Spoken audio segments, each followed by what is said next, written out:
Hello, I'm Isaac Hayes III, founder and CEO of Fanbase, and I'm here with a very important message.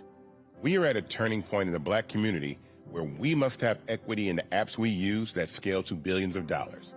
But this time, we own the infrastructure, we own the culture, and we shape the future.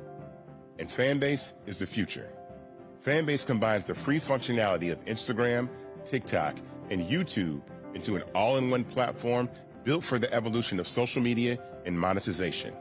With over 1.4 million users, that's real proof that we are shifting the conversation of tech ownership and equity for creators.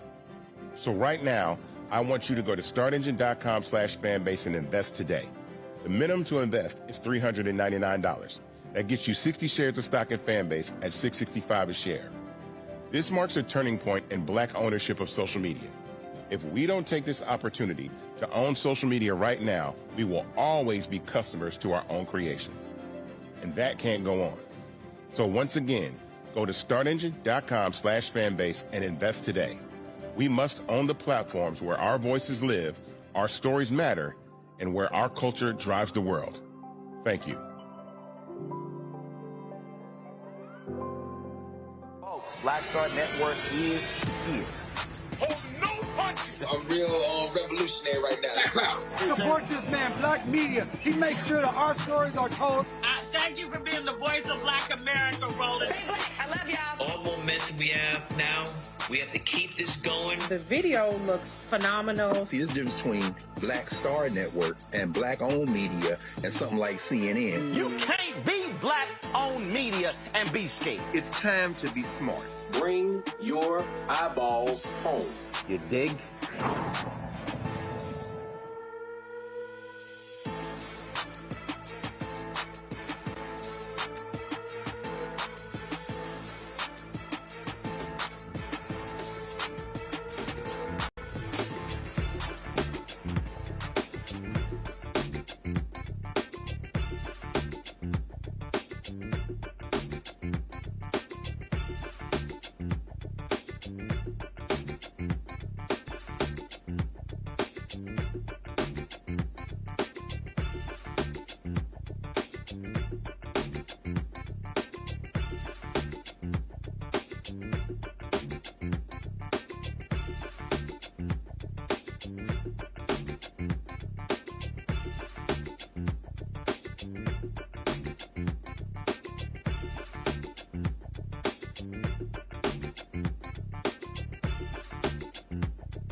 Today is Friday, November 7th, 2025, coming up on Roland Martin Unfiltered, streaming live on the Black Star Network. A big political shakeup in Mississippi as Republicans lose their supermajority and the Democrats flip 3 key Senate seats. We'll talk to the newly elected senators and representative about this historic win. It's day 38, the longest government shutdown in U.S. history. Democrats unveil a new proposal to end the stalemate. Are they going to cave?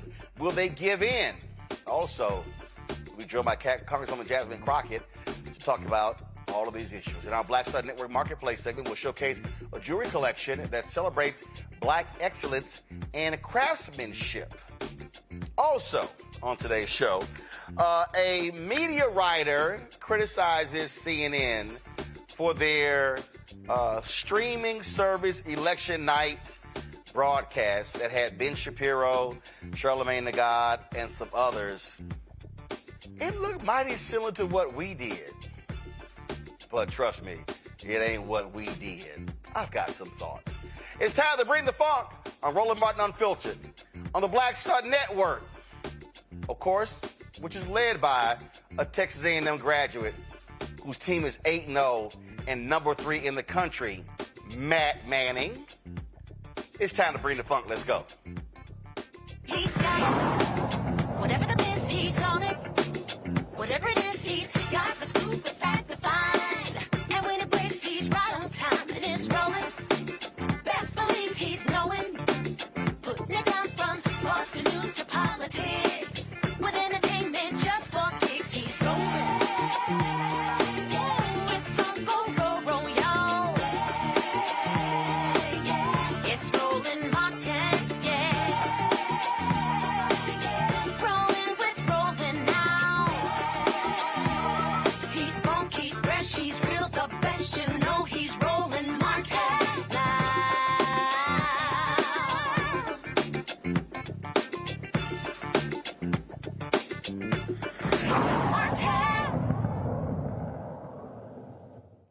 I told y'all every vote matters in Mississippi for the first time in more than a decade. Republicans no longer hold a supermajority in the state Senate.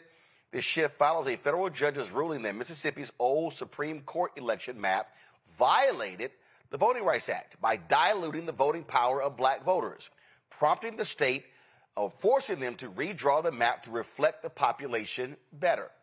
As a result, Democrats flipped 3 key Senate seats and 1 House seat, including a major win for former Hattiesburg Mayor Johnny Dupree, who captured District 45 with about 70% of the vote. Incumbent Democratic Senator Reginald Jackson of Marks secured re-election in Senate District 11 with 67% of the vote, defeating his Republican opponent, Kendall Pruitt. And history was made in DeSoto County as Teresa Gillespie Isom became the first black woman ever elected to the state Senate from that area.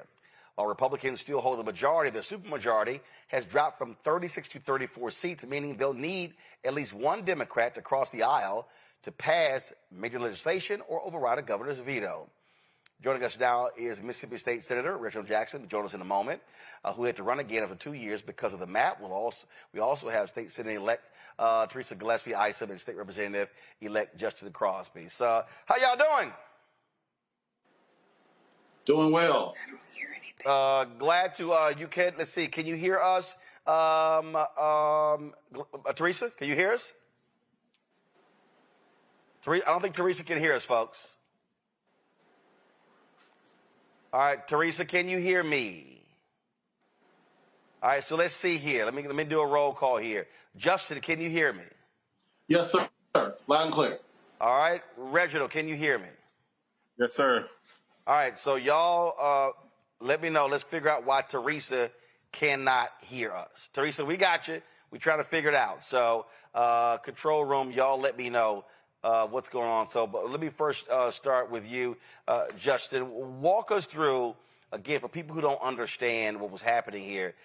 This is the result of lawyers, of lawsuits, trying to force these white Republicans in Mississippi to stop screwing over black people. And let's just be honest, this state has been screwing over black voters since 1890 with that constitutional convention. Absolutely, sir. It's been the goal of how do we separate 1.2 million black people in one state, and it's been gerrymandering ever since I was basically a young man. What we have is that we had to have courts come in and do the job of the people, and I'm thankful because I wouldn't be here today as the representative-elect without that. So it is a shame we had to do that, but again, we're excited. Hello. We're excited to get to Jackson and get going. I can't hear. All right, so we're not sure why Teresa cannot hear. So actually, let me do this here. Control room, what I'm gonna do is I'm gonna let y'all try to figure that out, because so for the people who are watching, they're actually on one on one thread, so we can hear 2, we can't hear 1. Okay, Teresa, you can hear us now? I can hear now. Okay, there we go. All right. And if y'all are sitting here watching the show, stop texting Teresa so her screen doesn't go away when we're live. So we have them on a FaceTime. Nobody's texting. Right. Well, what happens when your screen keeps pausing, and so that's what happens. So Justin, I appreciate it. Harold as well. So first of all, Teresa, we still have you, right? Yes, I'm still here. Okay, got it. So let's just talk about what took place on Tuesday night with the election. For folks who don't understand, how big is this? Well, on Tuesday night, we had a remarkable race there in DeSoto County. And we had a turnout on my race of 63.3%. So the people came out. We had canvassed all through the DeSoto and Tunica and Walls. So they came out and they showed that they were ready to have a change in DeSoto County. When you say 63%, that was the total turnout, meaning 63% of the... That was my results. Got it. My election results. Gotcha. So that's so you won with 63% of the vote. That's what you got. I did. Got it. Right. Got it. Okay, I got it. All right then. Justin. Yes, sir. And also Reginald. So Reginald, give me a sense of your race. What was that turnout, and how critically important was it for black voters to understand that it's one thing to win in the courts, but you still got to show up on election day? Right. Well, I was an incumbent. Due to the redistricting, the lines were redrawn, and I had to run again. I did have a Republican opponent, and we were able to come to home with 67% of the total vote. But our black voter population has been taken down by about 10% from where it was. So that's a testament to the people coming out to vote. I'd wager to say that the other side did not believe that we would vote the way that we did, and we came out on top, and we won very, very big in District 11. I'll tell you, Reginald. I'm sorry, Justin. The thing that I keep saying over and over again on this show is that where our voters are significant, we could win numerous elections. One, if we're turning out, we could stop a lot of these supermajorities by showing up and showing out. And I keep putting the number that what we should be desiring is 70% turnout, meaning if we've got 100,000 black folks registered, I don't want 40% turning out. I don't want 40,000, 100,000. I want 70,000, 100,000, because when you vote at those numbers, you win. Right. Absolutely, sir. And I totally agree. Again, I'm in one of the most rural districts in Mississippi. And so my turnout, I got 53% of the vote, but my turnout was 29.4%. Which is, again, a move in the right direction, but still incredibly low. I do think, though, what started this conversation, what started this movement for all of us, was that we went out and got in the streets. We went and talked to people. We localized this election. I went to a place called Woodland, Mississippi. It's been a long time since I went down a street that had no concrete, just clay roads. And they want to talk about paving those roads. They don't care about Russia, Ukraine. They want to know, hey, you are black, I'm black. Will you represent me and my interests? And I think that's what you saw on Tuesday, was that we got out, went and spoke to people, and they responded. What is your agenda, Justin? What's your focus? What do you want to achieve? So number one is rebuilding that bridge. I think as Democrats, nationally and locally, I think we have some rebuilding to do. I think we have to rebuild trust in our people. I think that we show that they will come out for us, but now what are we going to do? For me, that starts with the school vouchers. Again, I went to school right here in Aberdeen, where I'm from, a great public high school that you're already not fully funding. So if you're already not fully funding us, why would you have a voucher program that continues to dilute that program? And so for me, that's step one. Then the next, of course, is going to be healthcare. We have rural hospitals that are on the brink of closing. Again, these rural areas where we're from, you're already 45 minutes, an hour away from the rural hospitals. Where do we go if they close? So we've got a lot of day one issues to talk about, but I think those are two key. Teresa, what's your agenda?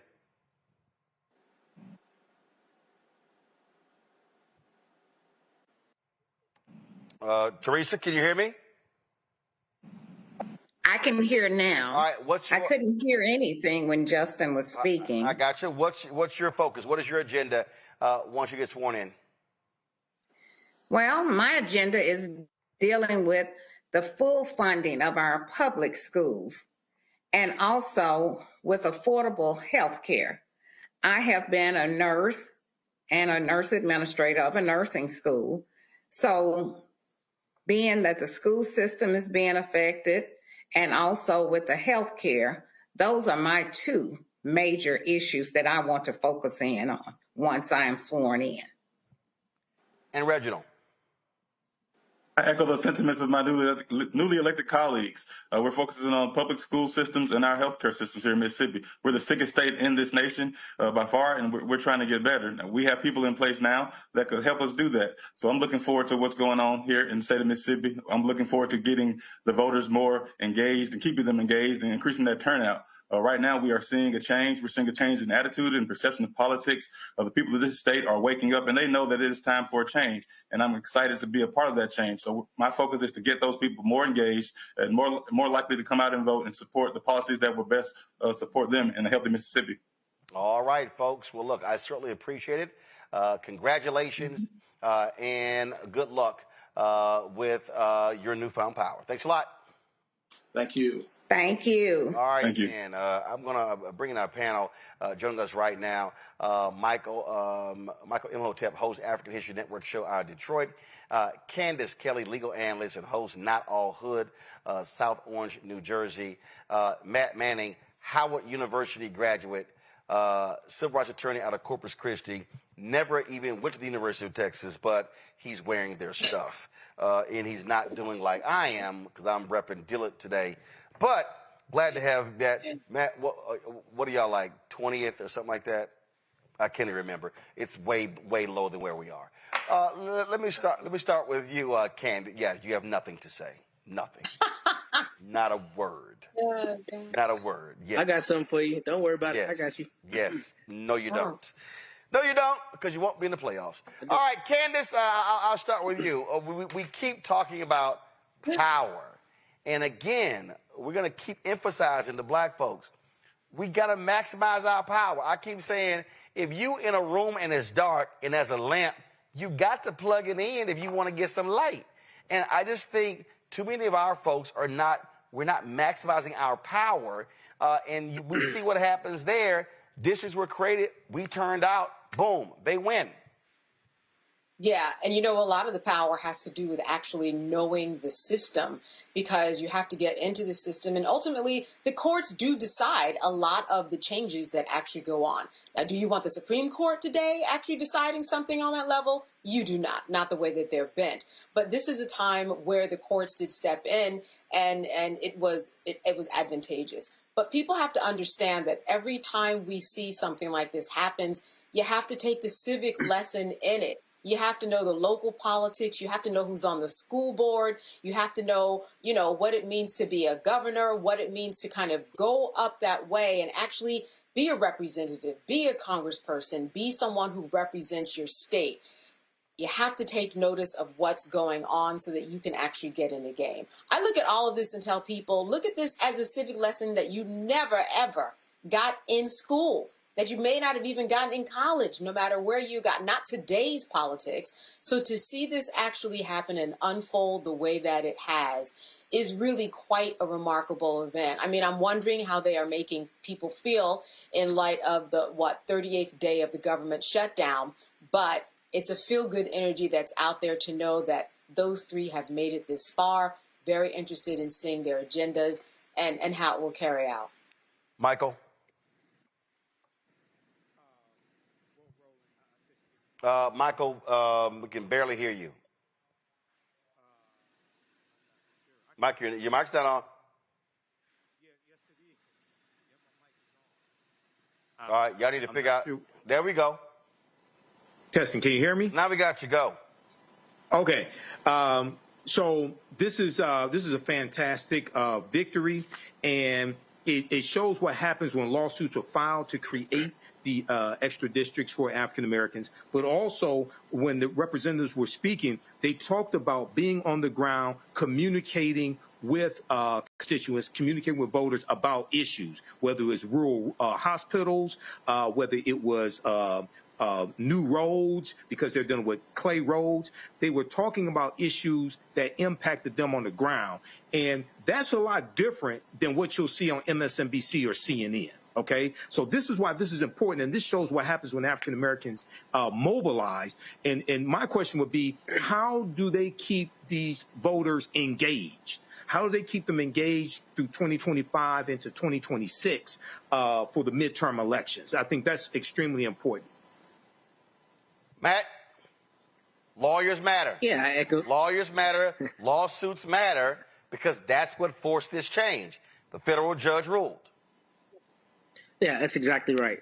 Lawsuits matter, and we need to continue putting these suits in the court and making the courts make the right decisions. Now, Candace said something earlier I think is true. You know, the Supreme Court is on a horrible trajectory as we see them every time they rule in the ways they shouldn't be ruling. So, you know, I'm glad that here you have a lower court that made the right decision, and I'm hoping that they continue to hold their ground. And what I hope comes out of this is that what we just had with the elections across the country on Tuesday, I'm hoping that the Democrats there in Mississippi recognize how much power they have, and hopefully now really make the Republicans work with them and or just hold them hostage when they need to. Because I think the votes in Virginia and New Jersey and in New York City and in some other places indicate that people are okay and want the Democrats to play hardball. So now they've got better numbers to hopefully do that, because that supermajority has been nixed. So I'm glad to see this, and you're right. Lawyers and courts do matter. Today is actually Love Your Lawyer Day, so y'all show me some love. Mm-hmm. Go ahead. I know you're going to say something. What did you say it is? Today is Love Your Lawyer Day. Candace, were you aware of this? National Love Your Lawyer Day. Mm-hmm. I will say I'm not sure where you're going with this, but I'm a co-sign. Matt, I'm a co-sign. Matt, you always co-sign everything I say, so you know what? It's paying off right now. You said I always co-sign. She's like, you don't even be thinking about what I say, Matt. You just co-sign it. Don't do me like that, Candace. No, I'm going to co-sign what you say. Don't do that. Yes. Don't do that. Love Your Lawyer Day. Don't do that. I am uniquely aware. Don't do that. Please don't do that. Oh my God, let me go to break. We come back, we're going to Matt, I got you. We're going somebody need to have them. Somebody need to have them, because Arch Manning sure don't. We're going to go to break. We come back, we're going to hear from Bishop William Barber. Keep putting pressure on these Democrats to keep fighting the Republicans when it comes to health care. You're watching Roland Martin Unfiltered right here on the Black Star Network. Violent white supremacy is, quote, the most persistent and lethal threat in the homeland. The greatest terrorist threat to the homeland is the homegrown violent restraint, including hate crime committed on behalf of some kind of white supremacist ideology. They are coming after everything in Black America. MAGA and Donald Trump are specifically targeting Black America. They are going after the money. Attack Black Lives Matter. Attack critical race theory. Attack woke, DEI. MAGA wants to defund Black America. This is a perfect example of their desire to completely degrade and de-emphasize Black people.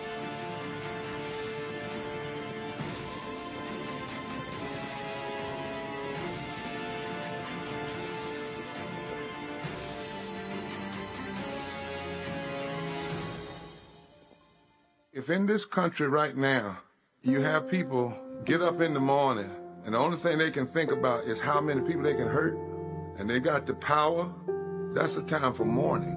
For better or worse, what makes America special, it's that legal system that's supposed to protect minorities from the tyranny of the majority. We are at a point of a moral emergency. We must raise a voice of outrage. We must raise a voice of compassion. And we must raise a voice of unity. We are not in a crisis of party versus party. We are in a crisis of civilization, a human rights crisis, and a crisis of democracy itself. And guess what? You've been chosen to make sure that those that would destroy, those that would hate, don't have the final say, and they don't ultimately win. Hello, I'm Marissa Lisa Mitchell, a news anchor at Fox 5 DC. Hey, what's up? It's Tammy Roman, and you are watching Roland Martin Unfiltered.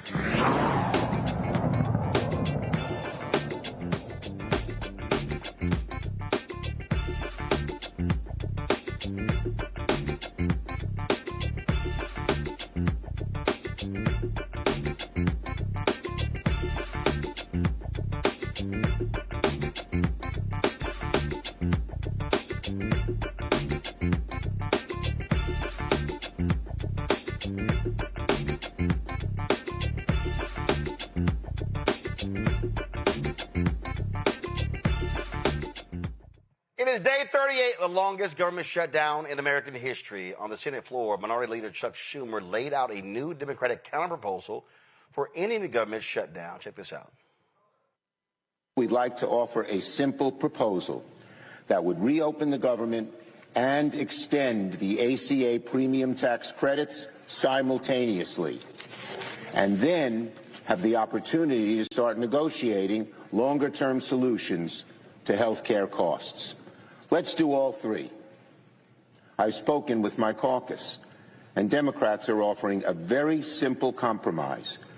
Democrats are ready to clear the way to quickly pass a government funding bill that includes health care affordability.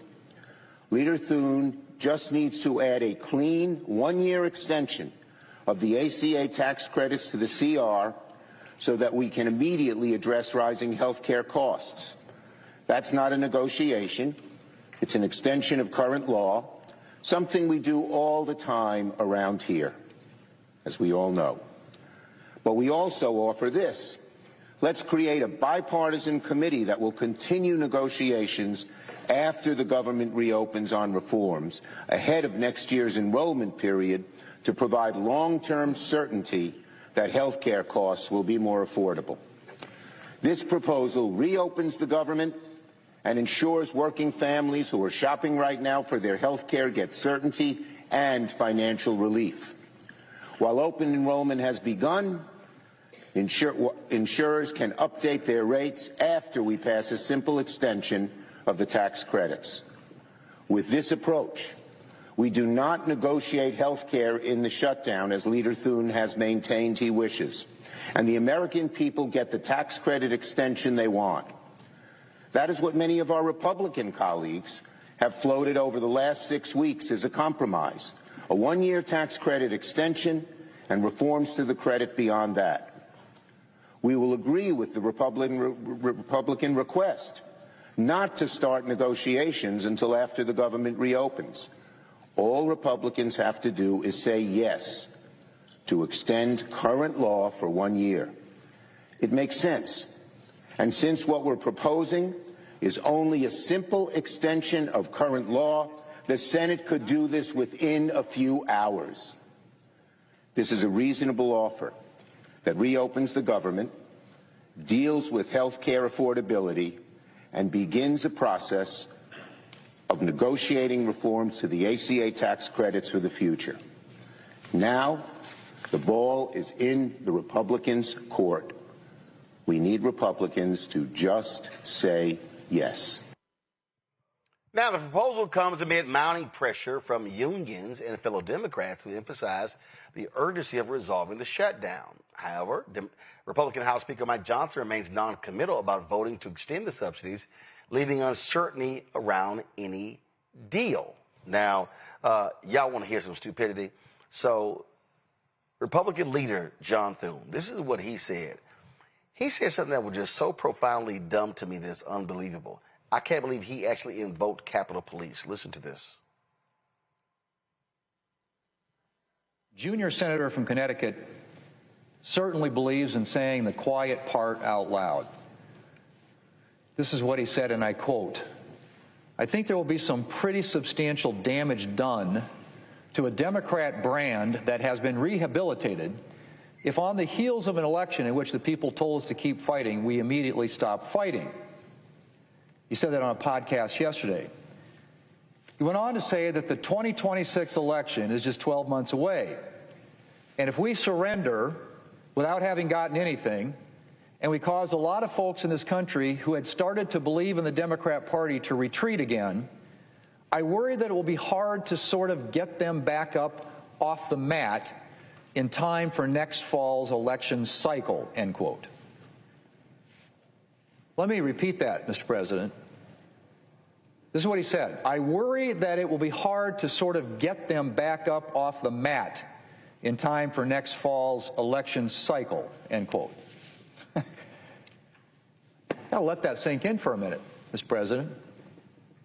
I don't think it's a secret to anybody that the Democrats shut down the government for political reasons.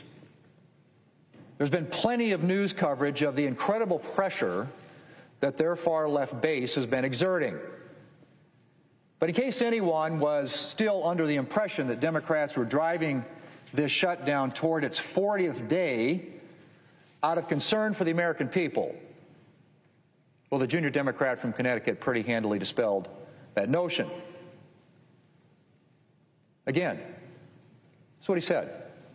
I worry that it'll be hard to sort of get them back off the mat in time for next fall's election cycle, end quote. And just in case anyone needed any additional testimony, Axios reported on Wednesday, and I quote, a set of post-election talking points circulated. All right, so here's what was interesting. Thune was complaining about and saying then how dare Democrats should come in here. They're being protected by Capitol Police, and these people can't pay their bills, and their kids are going out. You mean the same Capitol Police that y'all want to put a plaque up honoring them that was passed by law? Oh, both Capitol Police. Okay, I got you. Joining us right now, co-convening the Repairs of the Breach Poor People's Campaign, Bishop William Barber. Bishop Barber, you heard Schumer talk about this compromise. What should we be doing? Do we accept this, or we could keep the pressure on? Well, first of all, that word compromise just bothers me so much with Democrats. Even when you have a pure, straightforward moral issues, you told people that you were going to fight to get the health care and to protect health care. Now you're talking about compromise. Why would you compromise on the Affordable Care Act? It's already a compromise. Most people wanted universal health care. Most people want what every senator and every congressperson gets when they get elected to Congress. Every time they talk about compromise, it looks weak. It is weak.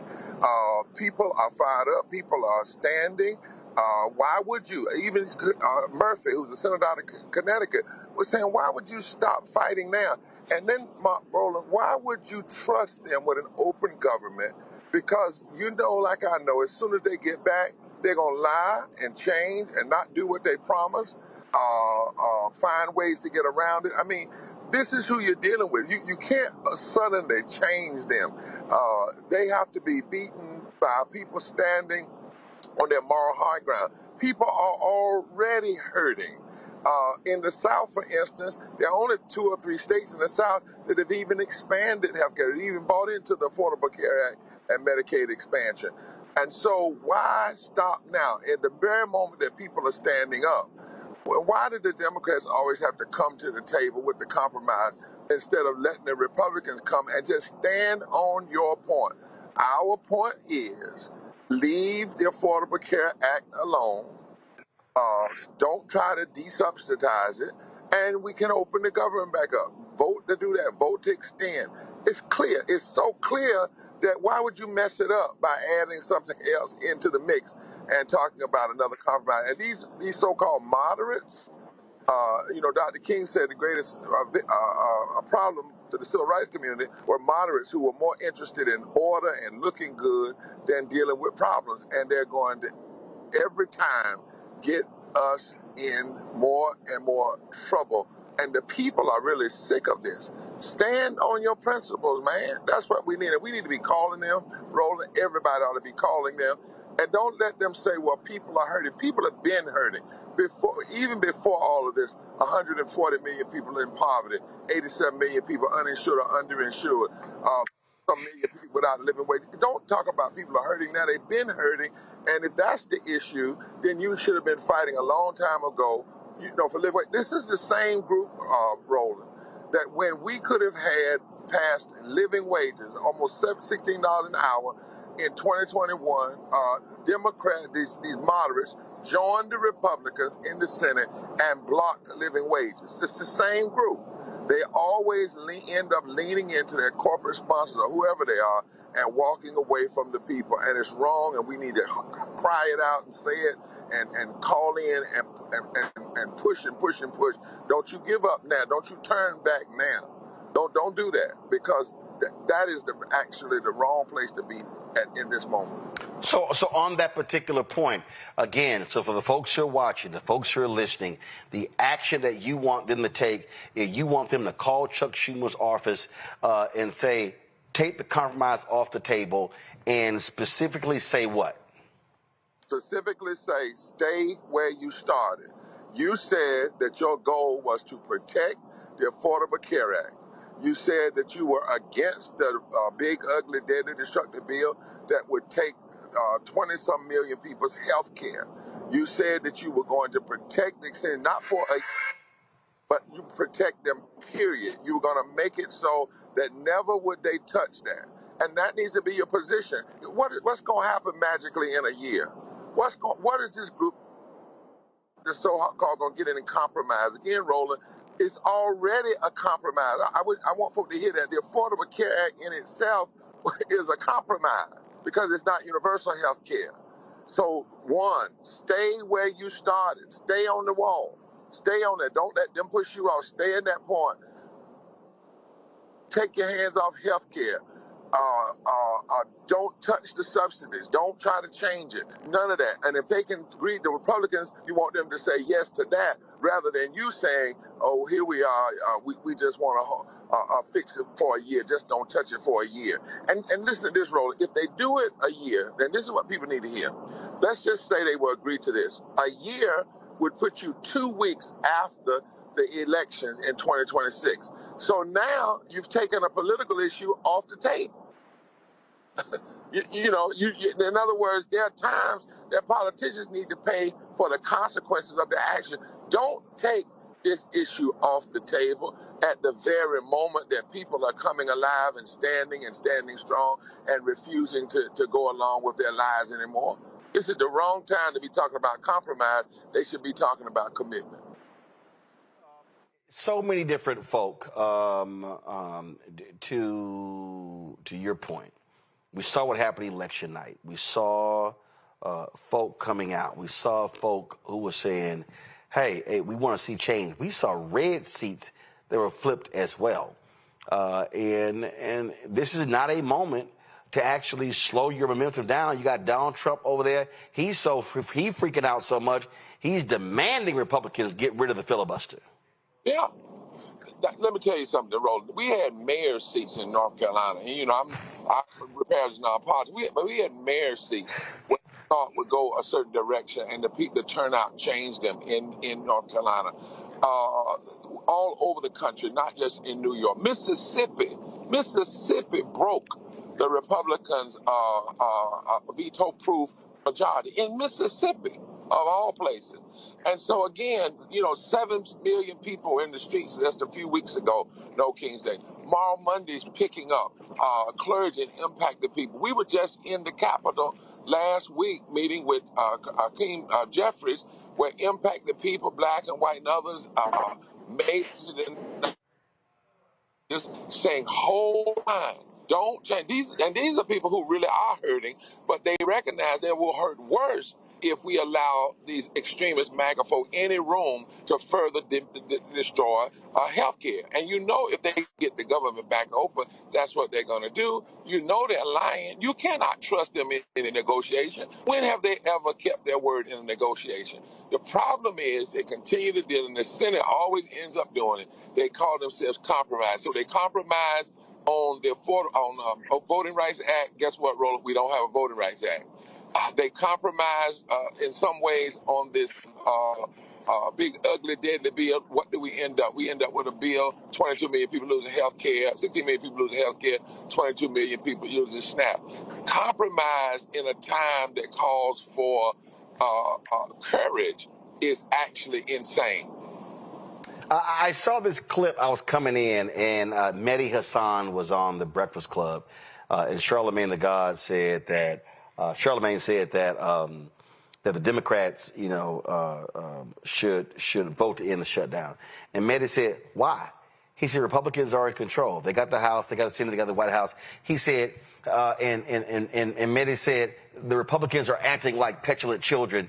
And then I think Charlemagne said, well, that's why Democrats should do it. He's like, because Republicans are not going to do it. And then Mehdi said, why is it up to why do the Democrats have to always be the grown-ups? Why do they always have to be the ones that say the Republicans? He said that the Republicans get to say and do whatever they want because they know that Democrats are going to be the ones who are reasonable. So he said, hell no. He said, sit there and force them to say, it's your shutdown, you have the power, you end it. Well, not only that, the government didn't shut down because Democrats just wanted to shut it down. It shut down because the Republicans were going to destroy the Affordable Care Act. Let's get that straight. That's why they shut it down, because they were going to destroy and Democrats refused to go along with the demands of Trump, so they shut the government down. They shut it down because they would rather steal, take food from the poor and rob health care from the sick. Let's be clear what this is about. Everybody needs to be clear. It's not just about that they have the power, they have the majority. Nobody wins a majority. When they win a majority, has the right to run roughshod over the Constitution, have a right to violate the Constitution. That's what they have done with their power. They have given more money. They have transferred more money from the poor and working people than was transferred from the slaves to the slave master. With their power, they passed a bill that will cost 51,000 people their lives, 51,000 people their lives in the first year because of what's being taken in health care. And Senator Murphy the other day reminded folks, he said, this is not about Democrat and Republican. This is about life and death. If they would have kept the government open and would have allowed them to do what they were going to do to undermine and destroy the Affordable Care Act, for every 500,000 people, Roland, that lose health care, something in the neighborhood of 2,800 to 3,000 people die. That's what this is about. And this is happening in a time when 800 people are already dying every day from poverty, from the policies that keep poverty alive in this country that doesn't have to exist. So I would say, even to my brothers, whoever they are, just get our facts straight. This is not a game. This is not about who has power and just letting them do what they want to do. This is about life and death. The Democrats had to make a stand. Otherwise, millions and millions of people would lose the very thing that every member of Congress gets when they get elected. And I wish more people would talk about that and say, listen, you got people in Congress, in the United States Senate, and in the House who before they get elected, they may not even have health care, or they've got just a little bit. As soon as they get elected, they get the best health care in the entire world. What kind of sickness is in your spirit that get that, and then once you get it, you don't want the people that elected you or the people from your state to have the same thing? Yeah, go ahead. So Bishop Barber, so again, when we talk about what's going on, right? So the increase in premiums, these letters have started going out. Yes, sir. So some will say, well, that's already happened. So people are hurting. You've got folks not getting paychecks. You've got SNAP benefits being cut. So therefore, if you extend the government shutdown, then you're further hurting those people. And since they're going to raise premiums, there's really nothing you could do. So Democrats should capitulate. They should go ahead and say, well, we'll give in. Let's go ahead and reopen the government. Again, what do you say to those folks who might even say, well, wait a minute, Schumer's offering a 1-year compromise. Why not take that and reopen now and then fight 6-9 months down the road?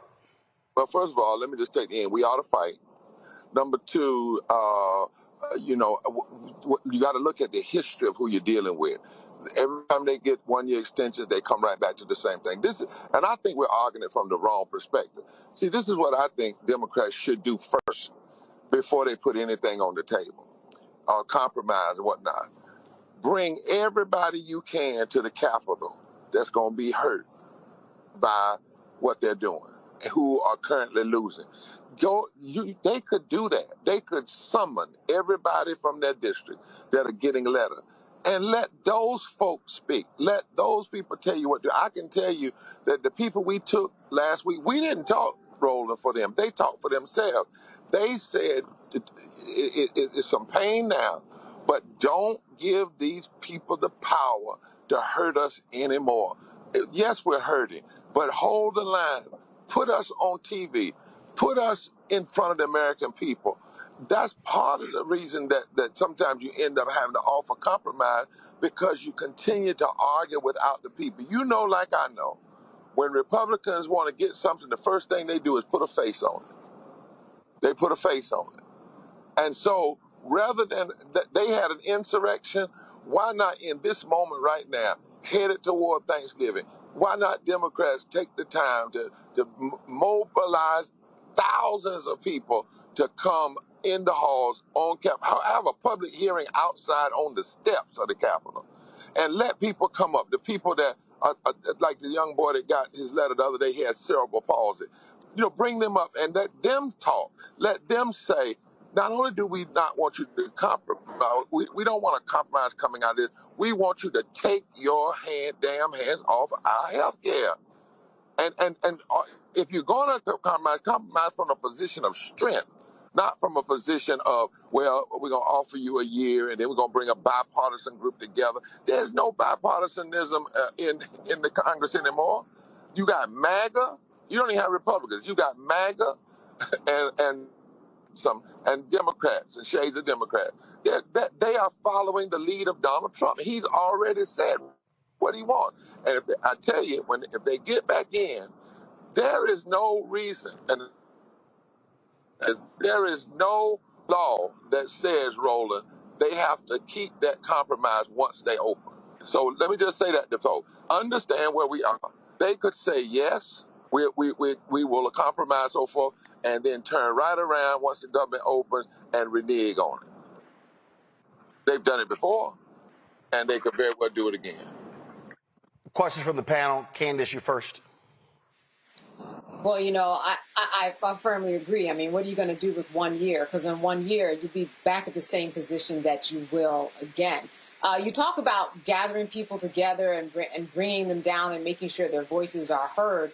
What really is the best way to do that in terms of the time, in terms of how quickly one would want these subsidies to be put back in place?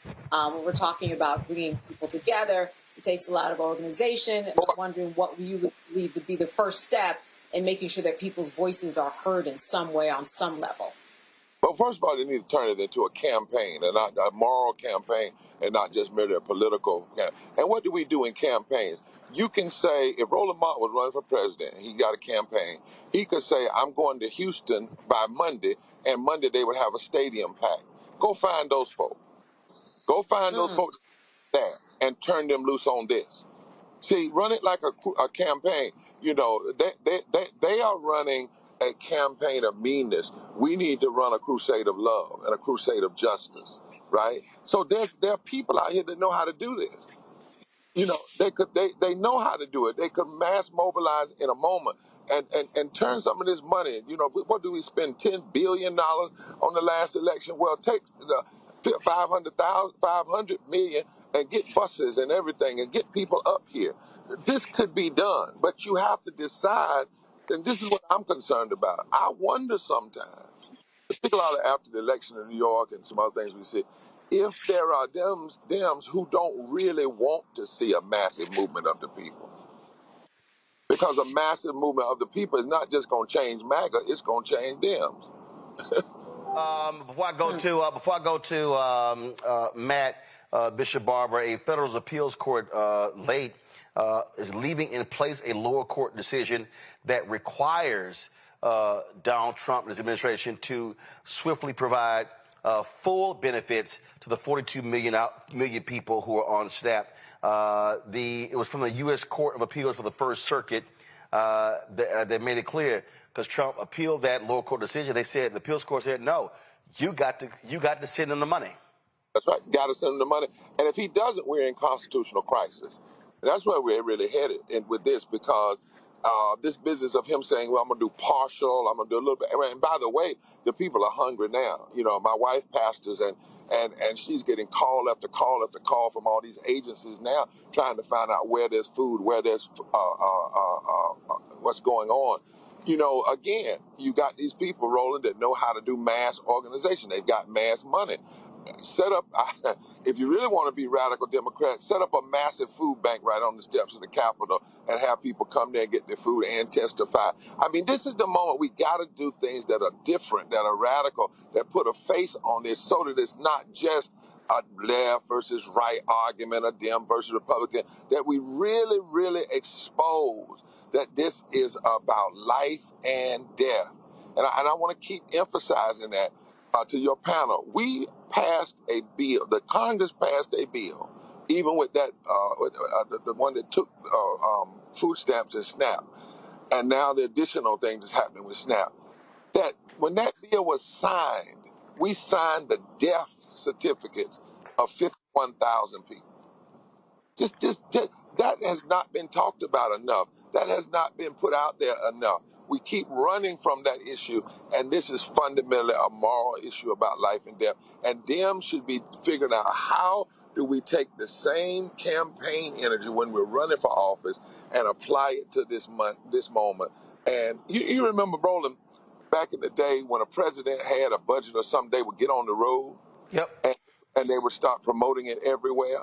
Well, that needs to happen right now, but different than it being on the road, we ought to make the people in D.C. have to see the people they're hurting. Yep, absolutely. Put a face on it. Matt.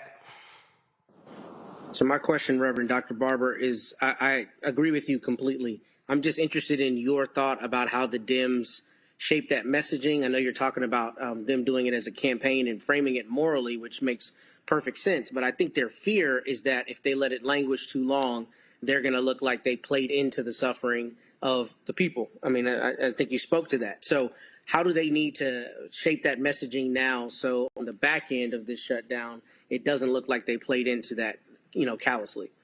Well, the people want to come and speak. That's one thing that I'm bringing to you from being around. We've been doing Moral Mondays in 10 southern states, and the folk that are coming to Iowa, they want to come to D.C. They want to speak. And actually, you are stronger if you had thousands of people to come and had around-the-clock testifying of those people and people listening, then you could say we're responding to what the people want.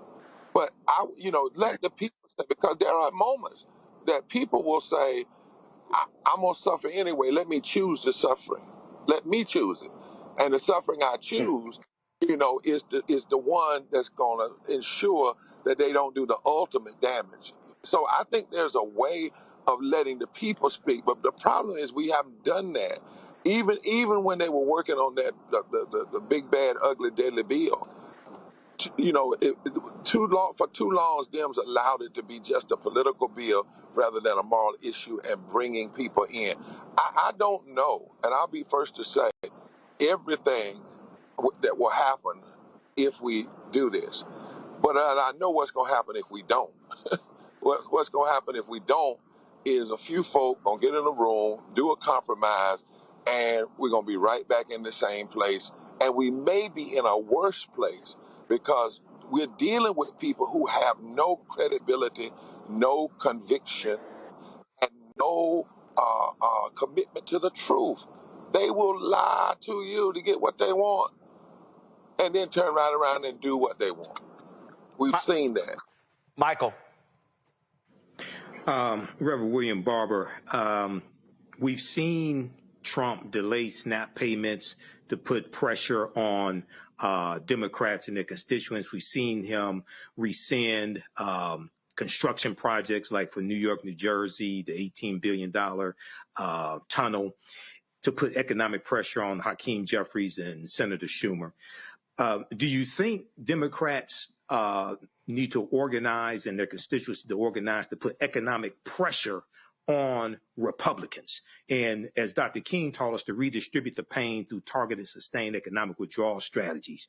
maybe target the top 3 or 4 corporations that help finance these Republicans and Trump to put them in power.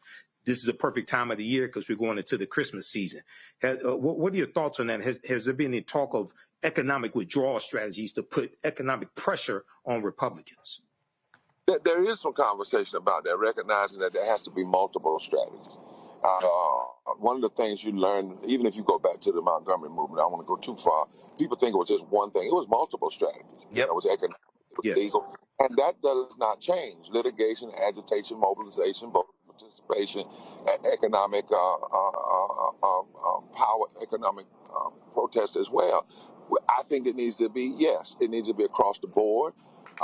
And I think that one of the things we need to look at was how we go into this season politically. Roland and I are getting ready to convene a group really soon to take a look at, what really, what number should we be looking at, even in terms of voting, to raise the number of African Americans and others that turn out that could make some of this gerrymandering become dummymandering.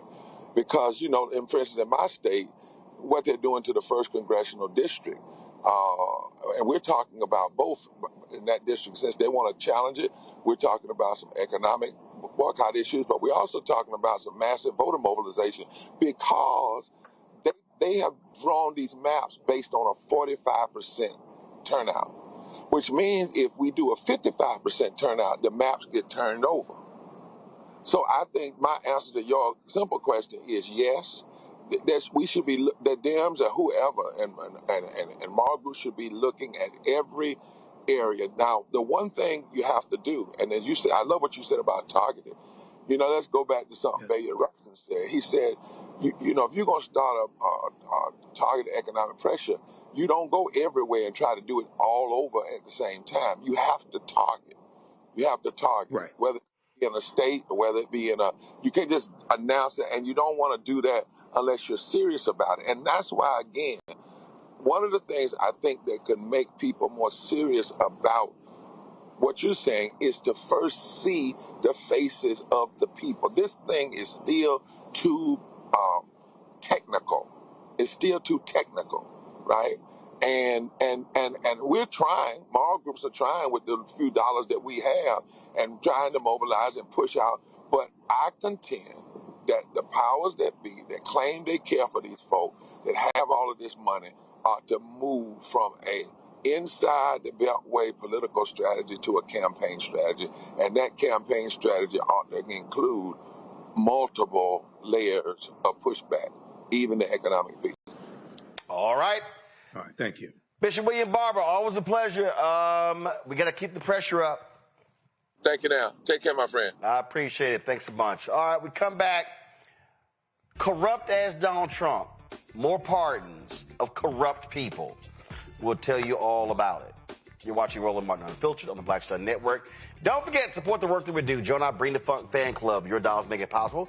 Plus to cover stories that matter. We, of course, are focused on some new products, hiring some new staff, and can't wait to make the announcements.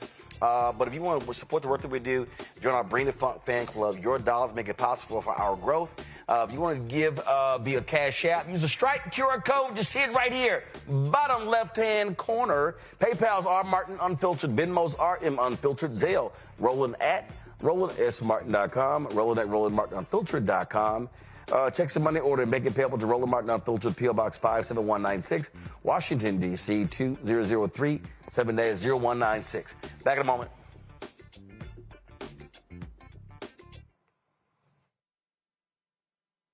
Next on the Black Table with me, Greg Carr. The United States is the most dangerous place for a woman to give birth among all industrialized nations on the planet. Think about that for a second. That's not all. Black women are 3 times more likely to die in this country during childbirth than white women. These healthcare systems are inherently racist. There are a lot of white supremacist ideas and mythologies around black women, black women's bodies, even black people, that we experience pain less, right? Activist, organizer, and fearless freedom fighter Monifa Akinwole Bandele from Moms Rising joins us and tells us this shocking phenomenon, like so much else, is rooted in unadulterated racism. And that's just one of her fights. Monifa Vanderlei on the next Black Table here on the Black Star Network. This week on The Other Side of Change. Book bans, anti-intellectualism, and Trump's continued war on wisdom. This is a coordinated backlash to progress. At the end of the day, conservatives realized that they couldn't win a debate on facts. They started using our language against us, right? Remember when we were all woke and the woke movement and all that kind of stuff?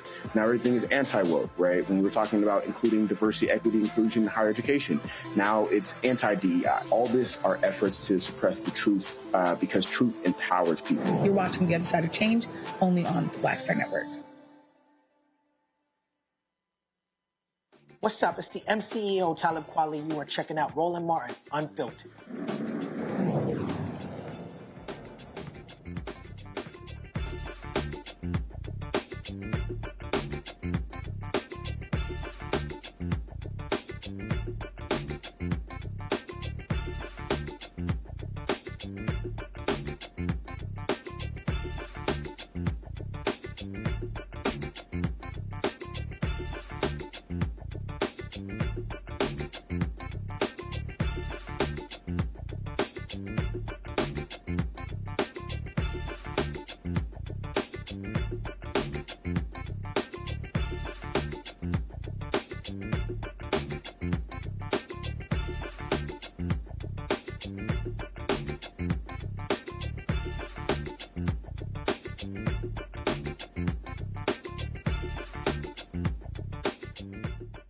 You know, a corrupt person has no problem freeing other corrupt people. The twice impeached, criminally convicted felon-in-chief Donald the Con Trump pardoned two MAGA Tennessee legislators who were weeks away from reporting to federal prison. Former Tennessee House Speaker Glenn Quesada and his top aide, Cade Cothran, were convicted at trial of more than a dozen public corruption charges related to a scheme where prosecutors said they, along with former state representative Robin Smith, defrauded taxpayers through a state-funded legislative mailer program. In September, U.S. District Judge Eli Richardson ordered Quesada to self-report to the Federal Bureau of Prisons on November 21st, where he was to serve a 3-year prison term. He ordered Cothran to self-report to prison on November 17th to serve a 2.5-year prison term. But Donald Trump said, y'all ain't got to worry about that. I mean, you know what? The Biden people pursued y'all. And you know what? You're not going to federal prison. You're not going to federal prison. In addition to that, Donald Trump also pardoned another corrupt dude out of New York. Yeah. Oh, yeah. Let me pull that one up, y'all. And the Trump folks said, no, that guy, he didn't do anything wrong. That guy, he actually was tricked. That's right. So Trump, they pardoned an ex-cop who was convicted in a Chinese plot. Michael McMahon. Prosecutors said he acted as a legal agent in a conspiracy to target a Chinese family in New Jersey. White House says, no, he was tricked. He was tricked. He was sentenced to 18 months in prison for his participation in a Chinese government plot to locate, surveil, and intimidate a New Jersey family. Donald Trump said, nah, we're good. What you have here, Candace, is Donald Trump passing out get-out-of-jail favors. Many people suspect he getting kickbacks to do it. This man don't give a damn about the rule of law. He has let more people off for corruption, just shameful, despicable, and every time it's, the Bidens over-pursued, even when there are cases where the prosecution started under his ass. So, what he is doing is he is displacing the whole judicial process. Because people who go through and they're corrupt and they're convicted of certain crimes, they know that, in my back pocket, I might have Donald Trump, because there's no limitation to the amount of pardons and clemency that he can give. So you are right. This is something that has become highly politicized. I mean, let's face it, in the past, Jimmy Carter, certainly he got some people off because they dodged the war, and we know about Nixon. I mean, it is a political football, but at the number that Donald Trump is doing this, it is unprecedented, and that's what he's doing. He's creating precedents so that he can have even more power. He's building upon all of this, and nobody is stopping him. He's merging everything that we know to be separate. He's really changing kind of the Constitution even as we know it. We're just seeing it in front of our eyes, but it's slowly happening. And then eventually we realize, wait a minute, where are all of our rights? But I think another thing to point out is that he also pardoned Darryl Strawberry. And the reason why that's important and is politicized is because we know the numbers of black men that have been voting Republican. And who has he been removing? It's not black women, by and large, that he has been pardoning and, commuting their sentences. It's black men. And he's doing that because it is something that he's making a point politically. And whenever he does something in terms of pardoning a black man, black men listen and he gets points. And he knows that. So it's all strategy. It's all PR and marketing for the Republican Party.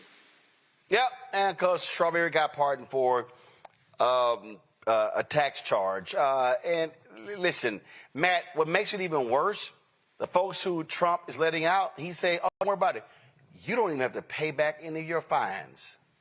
He's just letting all kind of folks. I mean, the crypto dude, Carlos Watson, and that scheme he was involved in. It's millions upon millions of dollars that victims were supposed to receive. Trump said, don't worry about it. You're good. Yeah, also pay me $230 million because I'm a victim, right? Because I was prosecuted. Look, I mean, the thing that is really kind of baffling to me about this is for all the people who will tell you that the founders were these geniuses who came up with all these various checks and balances. If you realize it, I mean, the pardon power is one of the most unchecked powers that the president has that can be used at any point after, the inception of a criminal prosecution, from my understanding, and he can use it unfettered. So the problem is he's got an actual constitutional right to do this. And when you have a Supreme Court that's saying, with the unitary executive, basically everything he does is immunized, which is ultimately what they've said, then exactly like you're saying, I'm thinking there's kickbacks or there's something on the back end for that because, you've already got Bill Lee, the governor of Tennessee, in your pocket. Why do you need to pardon this guy? It's probably because you got a fat stack of cash. But there's not anything that can really be done about that. And that's a strange thing to me that the founders didn't have a greater mechanism for ensuring that this kind of abuse didn't happen. But I don't really know what can be done is the problem because, it is a constitutional power he's expressly afforded. And we know that the Supreme Court isn't going to engraft on any limitations on that or find any way to say that it's outside of the realm of power because it's an expressly afforded Article 2 right. So I think you're right about your analysis, but I don't know what you can really do about it besides watch him continue to do it till he isn't at 1600 Pennsylvania. I'm going to say it again, Michael. Republicans lose in 2028. Democrats should say, all bets are off. Yeah, they need to prosecute all these criminals, definitely. And I don't care how old they are either. I don't care. No, hold on. I'm going to get to the prosecution.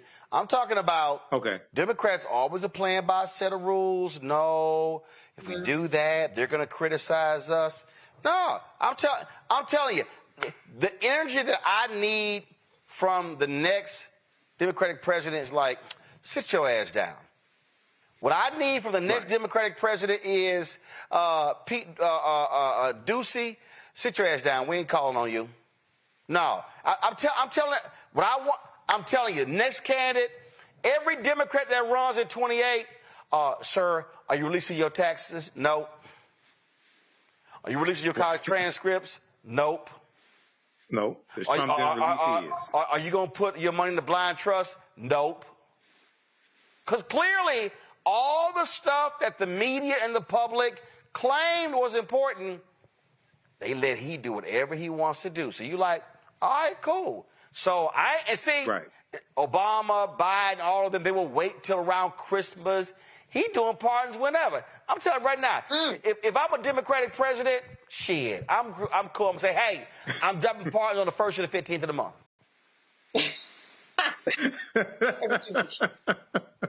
The 1st and the 15th. Right. So there's a number of things here. We're dealing with a criminal, so this is to be expected, right? But what's interesting here about the case with Casada and Catherine is that the investigations of both of these men started under Trump's first term, and the raids of their homes were conducted in January 2021 when Trump was still in office. Right. So it's his Department of Justice, and the judge that presided over the case was appointed by Trump in his first term as well. So this is just another attempt to undo prosecutions coming under the Biden-Harris administration and say that they were unfair because he feels mourned, he feels hurt because of what he claims are unfair prosecutions. So this is what criminals do. Right. You know? Now, I'm saying we need more politicians. I said we need more black politicians like Bumpy Johnson. We need some straight up hardcore people to go toe to toe with these thugs. You can't send choir boys to go toe to toe with these thugs. So this is what you're dealing with. But once you try to overthrow the government through a January 6th insurrection, I mean, what do you expect? All bets are off then. Yeah, but that's what what Matt? These are thugs. In fact, hold on. Here's Steve Bannon. This is what he had to say. And listen, only guilty ass people say shit like this. I will tell you right now, as God is my witness, if we lose the midterms and we lose 2028, some in this room are going to prison, myself included. Damn right. Okay, I'm going to play the rest of it. They're not going to stop. They're getting more and more and more radical. Yeah, because y'all asses are more and more and more corrupt. Okay, back to the video. And we have to counter that. And what do we have to counter it with? We have to counter it with more action, more intense action. Yeah, more corruption. More corruption. Back to the corrupt man. More urgency. We're burning daylight. If you look across every aspect of this, we have to codify what President Trump has done by executive order. Okay, what he's saying is, okay, all the illegal shit we've done, we got to make that stuff law so it really ain't illegal. Right? We have to codify it. And people say, well, they're just going to be messing bills and pay Senate. We got to put aside these structural barriers and get on with it. Okay, what he's saying is the thing called the law of the Constitution, can we just move that aside because it's really kind of get in our way? President Trump today gave to the Senate when they came over for breakfast, even Lindsey Graham, some of the guys he liked, and some of these institutions, I understand this is a very tough decision to make. And you're going to see some people in the conservative movement that not in a million years, because I talked to him today, quite frankly, I had Hawley on the show this morning, Josh Hawley, and he's talking about it. And I'm trying to play the institution. Well, they called me up this afternoon and said, let's go through the 10 reasons we need to do it. And these are heavy hitters on what I would call the constitutional, the limited government constitutionalist in our movement. Okay, I got 10 reasons why your ass need a bath. Okay, back to the video. And they're about to come out over the next couple of days and make this argument because it said, look, we have to understand that if we don't take this to the maximum, a maximalist strategy now with a sense of urgency, and in doing this seize the institutions, if we don't do that now, we're going to lose this chance forever. Because you're never going to have another Trump, right? You're just not going to have it. Right. So what he's saying is you are never, Matt, going to have somebody with no morals, no values, no ethics, no principles, no integrity, no honor, no decency, no bottom. We truly right now have the best person in the world, which is an absolute, undeniable, corrupt ass fool sitting in the Oval Office. Yeah, that's right. And look, they're not hiding their hands. They're making their playbook known, and they've been doing that for a long time. You and Michael on this show talked about Project 2025 for years before we saw it applied. The reason I responded that way, though, is because I worry philosophically that if we embolden each side to come in and then be no holds barred in response, that you're never going to have any stability. And I don't know how you toe the balance between not being weak and not letting the Republicans run roughshod and playing their game against them, but also redefining some kind of stability to the government. No. That's You can have that way, because I don't know how you do that. Here's stability. You broke the law. You paid the price. Stability. See, again, here's the perfect example that is the issue that I have. Republicans don't believe in rules. They don't believe in norms. So their whole deal is, we're going to do whatever because we got power. Democrats go, we believe in norms, but then you don't maximize power. I'm not saying a Democrat should come in and say, yeah, I'm going to take a $500 million plane from Qatar. And then we're going to convert it on the taxpayer dime. And then when I leave office, y'all going to give it to my library for us to use. That's what this thug is talking about here. What I'm talking about is the things that used to be, oh my God, I can't believe that. I can't believe year in he pardoned these people. No, I think the next Democrat should say, I'm going to pardon somebody when I want to. I'm going to sit here and, oh, yeah, marijuana convictions, y'all all gone. Okay, and what I want the next Democratic president to say, I'm putting the SEC commissioner, what was the line my man used in Training Day? What was the line Denzel used when he said, I'm putting, I'm hitting all on all you. Yeah, I'm putting charges on all y'all. What I want Lena Khan back at the Federal Trade Commission. I want folk back who gonna say, we going after every thug, every person. We going, all those folks who got inside information on the crypto, we going after everybody. Because, listen, we ain't even hit year one. These people, Matt, they want to rape and pillage all of it. They want to leave this thing in tatters, so jacked up, so screwed up, where it may take 30 years to fix. Nah, hell no. I ain't gonna let 30 years. I'm talking about if I'm a Democratic president, I'm coming in and I got prosecutors everywhere. I'm going through every document. I'm sitting here looking at everything because these people are ridiculously corrupt.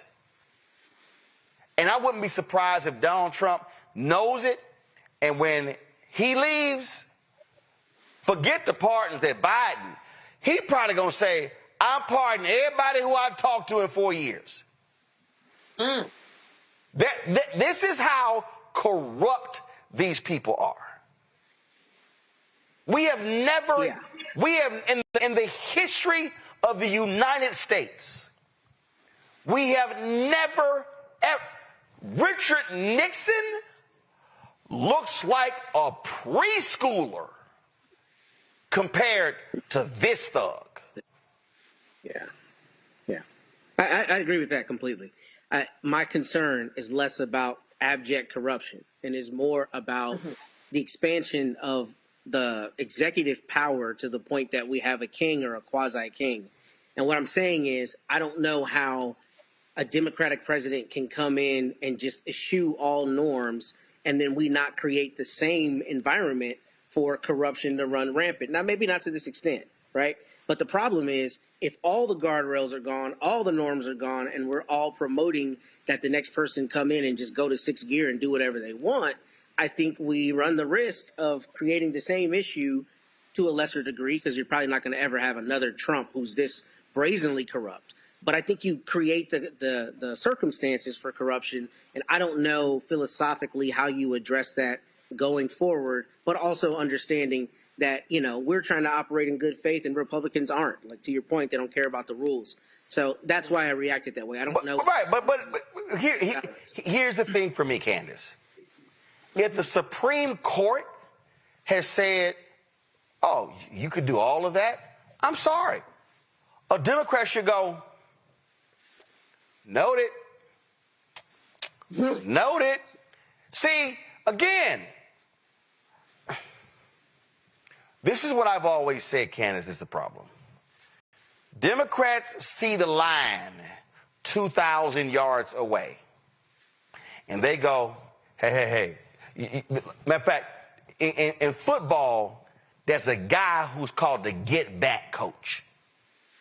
Mm-hmm. And the get-back coach is the guy who's constantly telling the head coach and the players, get back, because if y'all cross the line, they're going to throw a penalty on the bench. So he's the get-back coach. His job is to make sure everybody stays back. The Democrats got about 5 million get-back coaches. Get back. No, don't cross it. Get back. The Republicans are on the other side of the line say, look at the fools getting back. We crossed that line long ago. Mm-hmm. I understand Matt's point. But if the Supreme Court has said, I got a whole lot of power, I'm going to use a whole lot of power. And then every time Republicans going to say something, I'm going to sit here and say, read that. He said that. Your ass didn't say nothing. I just don't believe you don't use the power that's been granted and you say, well, I'm going to voluntarily bottle it up and hurt myself. Nah, damn that. Mm-hmm, mm-hmm. Well, I think what we're seeing is, as you said, people are getting back because they are afraid if they do cross the line, because the way that the courts are stacked, because of the executive order power that the president has, because of the pardoning power that the president has, that they're never going to win. So I'm not saying that what they're doing is right, getting back. But while they're getting back, what is it that they can do? I'm kind of, co-signing Matt again once tonight, because besides a constitutional convention to kind of really change some things in the core of this country, I mean, what the framers didn't see coming was a Donald Trump. Well, actually, you got to add one thing. What the framers didn't, first of all, here's the deal. What I'm laying out and what you and Matt are saying, let's be clear. You know why it's going to happen? What you and Matt are saying is going to happen, and what I'm saying is not going to happen, because the Democratic Party, they not going to let a Democratic president actually do it. Mm. See, the Democrats, they so nice. The Democrats are the ones who going to, no, you can't have a piece of cake because you already had one. That's the Democrats. That's the Democrats. They're not going to do it. The Democratic Party will never fall in line the way the Republicans are. In fact, let me just be real clear. You will never see a Democratic Project 2025. Not going to happen. Because you're going to have other Democrats shooting down Project 2020, their own Project 2025. You are. The Republicans, they say, I'll do what you want. And let's be real honest here, Michael. One of the reasons why is because Donald Trump, he'll threaten them. He'll sick his posse on them. So he actually has his entire party scared. Yes. That's why. So they're like, I ain't tell him. Yeah. You go tell him. I ain't going to tell him he can't go do it. No, you go tell him, man. I am not going to tell him. You go tell him. No, you go tell him. You go tell him. And so guess what? Then nobody goes to tell him. Nobody goes to tell him. Yeah, he'll threaten them with primaries. He'll berate them on his knockoff Twitter platform, Truth Social. He pardoned 1,500 domestic terrorists that tried to overthrow the government January 6th. Okay, so you have a lot of them out. And we saw one just was arrested for making threats against Hakeem Jeffries. So, yeah, he operates as a mob boss. Okay, but at the same time, you have weak-ass Republicans who don't stand up to power, who need to be voted out of office. They need to be taken out of power. So, yeah, we have problems on both sides. You got weak-ass Republicans, and you got a corrupt thug with no morals that has way too much power. And we have to deal with both of them. Yeah, I mean, that's just fact. That's what we're dealing with. We're dealing with a thug. A flat-out thug. All right, y'all. Speaking of thugs, we come back. We're going to talk about how the racist white supremacist Nick Fuentes has really got the Republicans and Heritage Foundation reeling. Maybe it's because they've fully embraced the racist white supremacist Nick Fuentes, and they need his supporters because his supporters are MAGA. You're watching Roland Martin Unfiltered on the Black Star Network.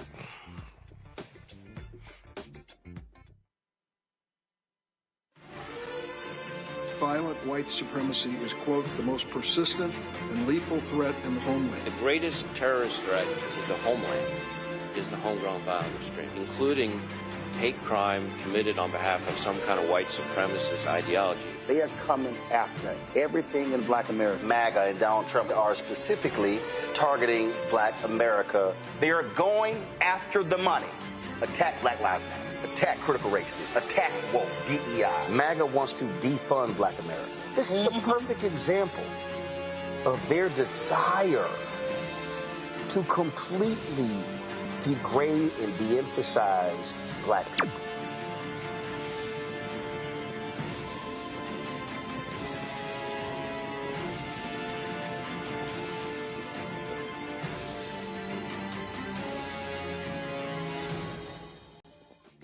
Hey, what's up, everybody? It's Godfrey, the funniest dude on the planet.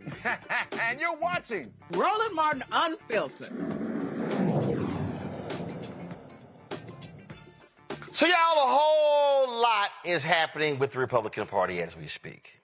The Heritage Foundation is going through a whole lot because, you know, their president sort of defended Tucker Carlson's interview with white supremacist, racist, Nazi lover Nick Fuentes. Now, that same Nick Fuentes has a mixed ethnic background, including Mexican, Italian, Irish. He literally has said some absolutely wildish, outlandish, racist stuff, and he's got millions following him, and they love him. This is what he said on March 28th. You say that everybody kind of realizes women need to be taken down a peg. Women are in control. Women are running our lives. They're clearly not up to the task. They need to be taken down a peg. And equally, just like the obfuscation with Jews, you have all these people saying, no, that's not the problem. The problem is modern women. They say it's all these degenerate modern women. You need to find yourself a good girl who's traditional and Christian and conservative. It's like they're telling us what to do, too. They're talking way too much, too. Half the time when you go on Twitter and you have some stupid bitch wagging her finger in your face, she's a Christian. She's got a Proverbs in bio. She's got a Bible verse in her bio. People say, no, it's just those degenerate, modern, left-wing, blue-haired feminist girls. I want a good trad Christian girl. Half the time it's the girls with the Bible verses in the bio that are the problem. So they're always coming up with, no, it's not the Jews. No, it's not women. No, it's not blacks. It's actually really complicated. No, it fucking isn't at all. Jews are running society. Women need to shut the fuck up. Blacks need to be imprisoned for the most part. And we would live in paradise. It's that simple. It's literally that simple. Anyway, that's the big picture. You know, that's your macro level, 30,000. All right, we're not done. Check this out. Women don't support me. Women are irrational and sensitive. It's just like my whole life. Because I was always like the class clown. I was always like bullying women. And women have always been like simultaneously charmed, but also like, oh, stop it. Oh, you're so annoying. You know what I mean? That kind of thing. That's how women are with like with my personality type. You're like a rascal. You know, you're like a bastard. And they're kind of like, because I'm like a rule breaker and stuff. And so women simultaneously are intrigued by that, but they also have to pretend like they're not, because women, it's sort of like how a lot of women want to be raped. And when I say raped, I mean like, that sounds bad when I say it like that. But there's like a lot of women that really want a guy to beat the shit out of them. Yeah, now, mind you, this is the guy Tucker Carlson interviewed. And Tucker Carlson sat down for a conversation with Megyn Kelly. It was like yesterday. And he actually defended the sit down. And he said he doesn't care if he gets criticized, all that sort of stuff. He said, hey, you know, I want to sit here and I'm interested in hearing people actually think. Listen. Is not only being challenged in our country, it's being disregarded. It's disregarded in DEI. It's disregarded in affirmative action. Identity politics is a refutation of that idea. We are awarding some people something because of how they were born and hurting others for the same reason. That is anti-Western. So the Heritage Foundation CEO said that Nick Fuentes should be a part of the conservative movement. Boy, they've had folks resign, staffers are all pissed off. Here's the thing here, Candace, that let's just be honest. Nick Fuentes and his following, his millions of followers, just like Charlie Kirk's millions of followers, that's the Republican Party. That's their voters. They need those racist, angry white men. That's the Richard Spencers of the world. That's the Stephen Millers of the world. That's literally their party. So the fact that the Heritage Foundation CEO said, yeah, we need Nick Fuentes as a part of the conservative movement, he's saying we need those young racist bastards. You know, there's so much to say, but yet I want to say so little because that actually gives him more of a platform. And listen, this is someone who hasn't even been on Fox. So the fact that Tucker Carlson had him, and the fact that Tucker was removed from Fox, we know that he too is trying to get the numbers. He too is trying to get people who are voting for him in a sense, because they want to see him continue and be successful. But, Nick Fuentes reminds me of, let me not contextualize it too much, but I know folks who are like him, and that, when you talk about money so much, it means you don't have money. When you talk about girls that much, it means that you don't have a girl. So the fact that he is talking about not, empowering women and talking about women wanting to be raped, he's talking about the fact that they have the power to say no because they've probably been saying no to him his whole life. And that's the problem in and about this. So instead of doing a lot of self-reflecting, what he does is he goes online and he gets other alienated men mostly in order to agree with him so that they have something to talk about, because they can't talk about what they really want to talk about, which is that, Roland, these type of guys, they really want a girlfriend.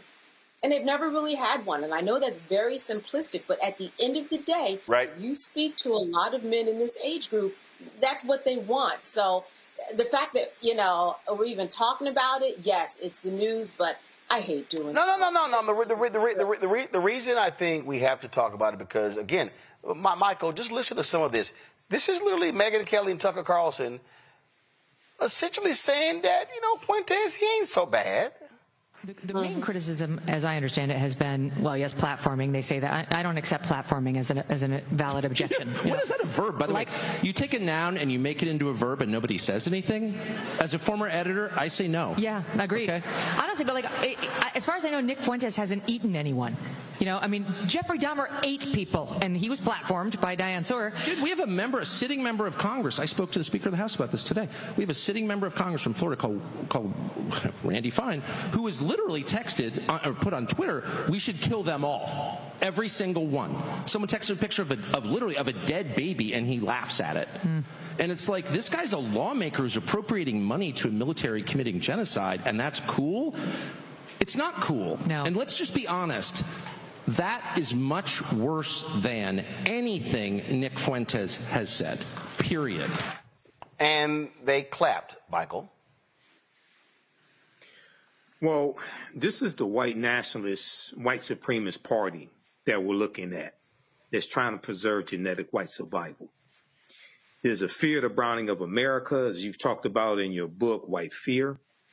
And the mask has been pulled off of these white supremacist, white nationalists. So about 10 years ago, the views of Nick Fuentes would have been denounced by those in the Republican Party, by leadership in the Republican Party, things like that 10, 12 years ago or so. They would have been looked at as fringe ideology. The John Birch Society, the John Birch Society of the 1960s, yeah. Yeah. Today is more mainstream ideology in the Republican Party, so much so that Kevin Roberts, president of the Heritage Foundation, which is the same organization that put out Project 2025, is defending Tucker Carlson, platforming Nick Fuentes, interviewing him. And let's remember, Nick Fuentes is the same guy that went meet with Donald Trump in the first term with Kanye West. Yeah, had dinner at Mar-a-Lago with had lunch with Kanye and Trump at Mar-a-Lago. Yep, go ahead. Yep. So this is who these people are. We need to pay close attention because Nick Fuentes, I think, even though his movement, the Gropers, I think it was called, they didn't think Charlie Kirk, they thought Charlie Kirk was a fraud and didn't think he was harsh enough, things like that. Yeah, Charlie Kirk was their competition. Charlie Kirk was their competition, but I think Nick Fuentes is trying to move into that lane. Well, hold up. This is the New York Times right here. Nick Fuentes was Charlie Kirk's bitter enemy. Now he's becoming his successor, and they got this really cool photo, this earthy photo of him. That's what you're dealing with. Matt, these are racists.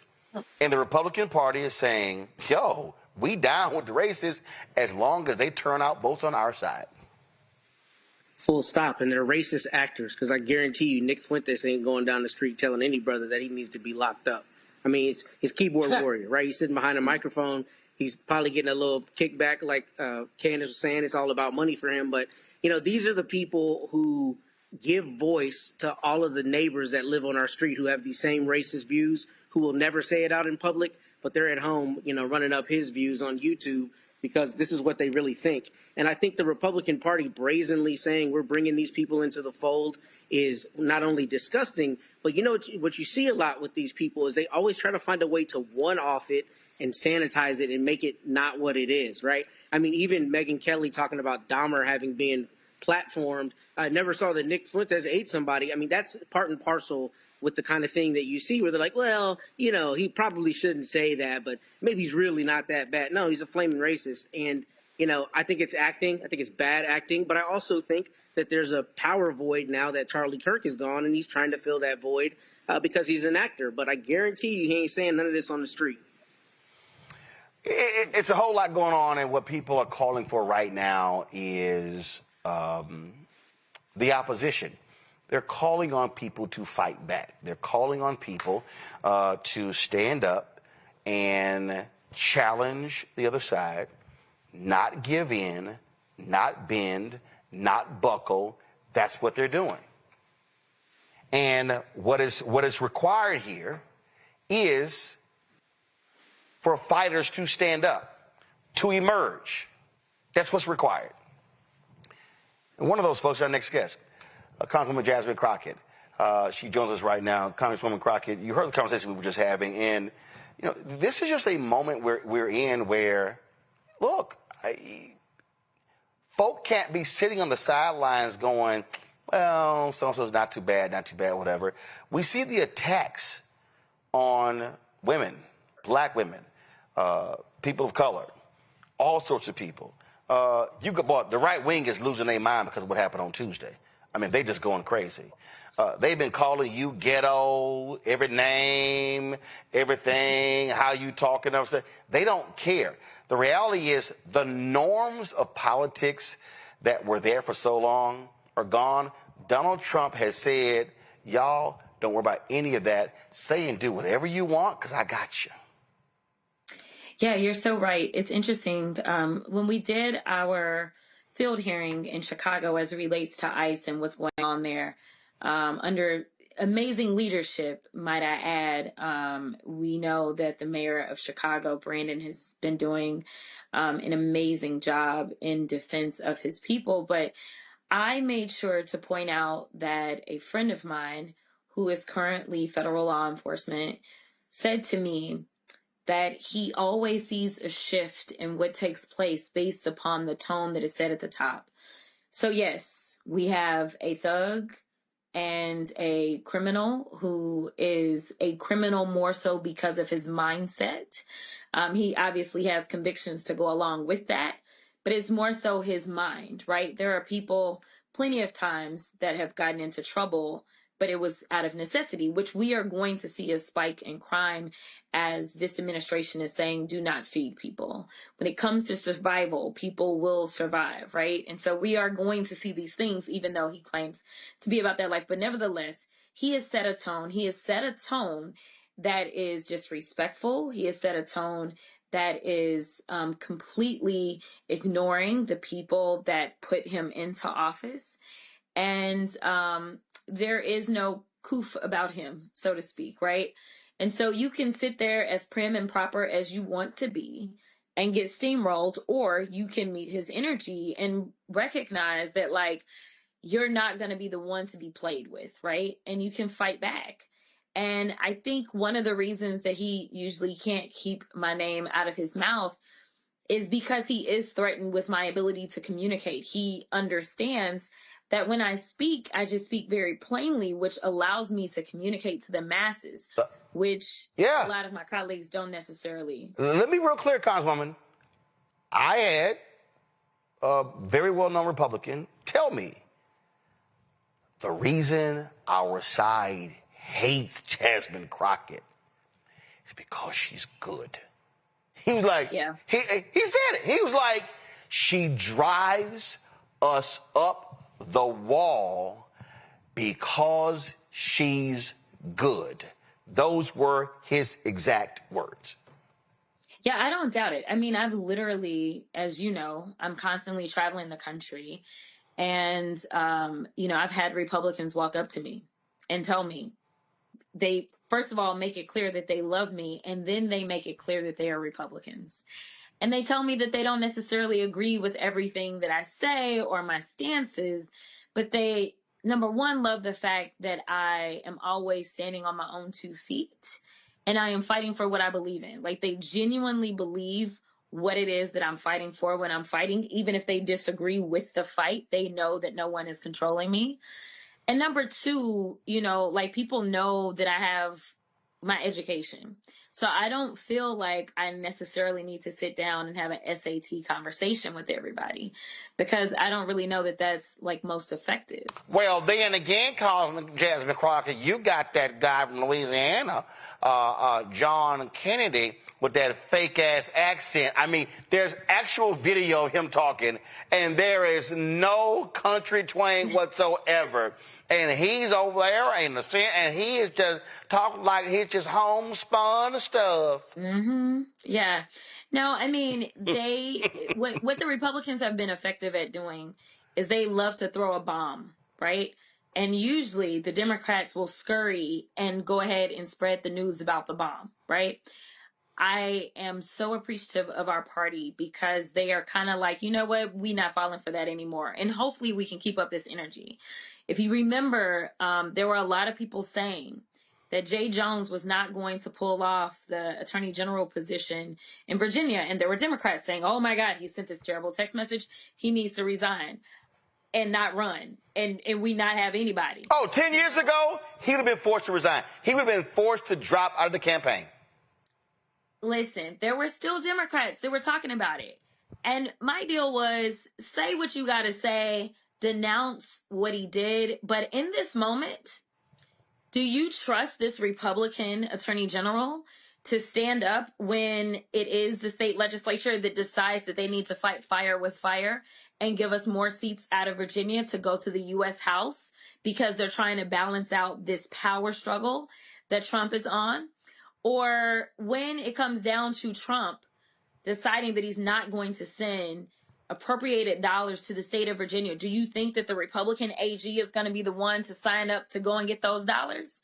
No. So at the end of the day, you got to put your mask on first. And so you can say he is not my favorite person. And I just appreciated that the Democrats got rid of kind of the purity test. You can have whatever issues you have with him, but at the end of the day, you got to make sure you're looking out for you. And I was very excited to see that he was able to pull off the win. Not that I know him. I've never met him. I've never talked to him. But because it seems like people did not get caught up in the distractions. And that is what the Republicans are very good at. There is no way that the Republicans get to point fingers while we have the most corrupt president ever in the history of this country sitting on his wannabe throne. Absolutely not. We got to do what we got to do. And we may not necessarily have perfect soldiers in this fight, but we need fighters. And we can't afford to cede any territory. And so I was very excited for what happened on November 4th. And Trump is the one that basically does not have a poker face. It was clear that he was very upset about what happened. And Mike Johnson just stood up and lied and said, oh, no. It was just in all the blue places. That's all it was. It's what we expected. And it's like, bro, there's a Republican governor that just got, I mean, obviously they only run for one term in Virginia, but like, the numbers were crazy. Spamberger was up by 14 points or something. And we know that the last time they went for Youngkin. So, I mean, this wasn't just, and obviously no conversation about Mississippi, no conversation about what Georgia did, right? They all should be nervous and they all should be kind of looking at Trump and saying, bro, it's time for us to get back to work. So come to the table. You're going to have to negotiate some of this. Otherwise, I am telling you right now, that blue wave that we saw is going to be a tsunami come the midterms. Speaking of that, obviously we have the racist gerrymander in Texas wiping out your seat, that of also one of the seats in Houston, a total of 5. You have to make a decision. Your name has been thrown out left and right by the United States Senate. Your name is popping up in polls and stories and whatever. How much time you got to make a decision whether you run for Congress or try for that U.S. Senate? Yeah, so I am running out of time, to be clear. Texas has one of the earliest primaries. And so our filing actually will begin in just a few days, and the filing period is going to close on December 8th. I fully anticipate that I won't announce what I'm doing until December 8th, to be perfectly honest. You're right. There's been so many independent polls that have been done. We just saw one that came out this week where the case was made that there needs to be a multicultural coalition that is built in order to win. And so when you look at what it took for Spamberger to win, what it took for Mikey Sherrill to win, it all was kind of these multicultural coalitions. And based upon my performance, specifically with people of color, not necessarily saying that I'm performing bad with, Anglos, but specifically with how well I perform with people of color, the argument was made that I'm best situated, as well as the fact that I've been kind of making this argument that name ID wise, my name ID is significantly higher than any candidate that we've ever put up to run statewide. We always put up someone who has a great resume, but I think that our party has been very afraid of giving the Republicans too much time to beat up on somebody. And I got news for them. They've been beating up on me for a very long time. So I don't even know. I mean, they didn't came up with some other BS drama, I'm just like, this is just a normal day for me, right? Like, I don't get distracted. And I think because they have consistently tried to beat up on me, running crazy stories on Newsmax, running crazy stories on Fox, that kind of stuff, I think it makes it to where it's more background noise at this point, right?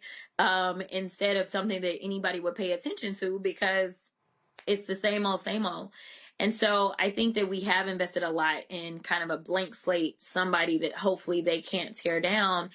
And I also think the Democrats have really taken a lot of time to say we want to go after the crossover instead of going after our base.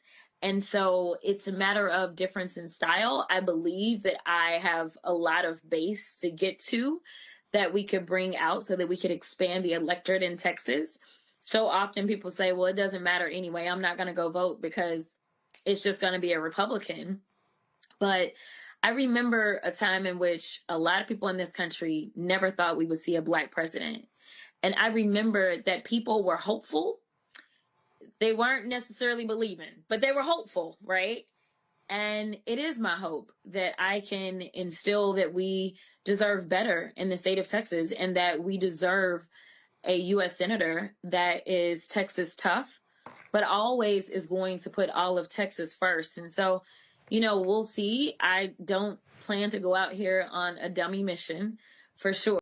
So all I can say is that independent polls make it clear that there's a path for me. The candidate that the Republicans want to run away from is only 1 point ahead of me in a head-to-head, which is well within the margin of error of any poll. And that's been in multiple polls where Ken Paxton is only outpacing me by a point without me ever spending one statewide dollar. But if I can't get people excited or motivated in ways that we've never seen in Texas, then I will absolutely be running for a House seat. I don't know which House seat. We're still waiting on the court. We are anticipating getting a court order within the next day or so because we are about to enter filing and people have to know what the district looks like. So if our numbers don't come back, which they are working through that right now, to be something that I feel like we can jump off on, then I won't. I will stay in the House. Otherwise, it's go big or go home. So if you run, which one of those comfortable shoes are you going to wear behind you? Because you're going to have to be hitting a lot of pavement with 254 counties in Texas. My J's aren't behind me, but it'll be some J's, that's for sure. So you're going to have some comfortable shoes. Because it's a whole lot of ground to cover in Texas if you run statewide. Yeah, it is. People underestimate really how big Texas is. It is in the literal land mass. We are huge, but also, we're a state of over 30 million people. So it's a lot. And we have some of the most expensive media markets in this country. But, one of the things that I did that people didn't really realize, and it's just because I believe in good people getting into office, is when I was in the state house, I was helping out people that were running for office all over the place. And by the time I decided I was going to run for the U.S. House, there were so many elected officials that were willing to support me and come out really quickly and early because they were like, you had our back. And as it turns out, I had expanded my territory.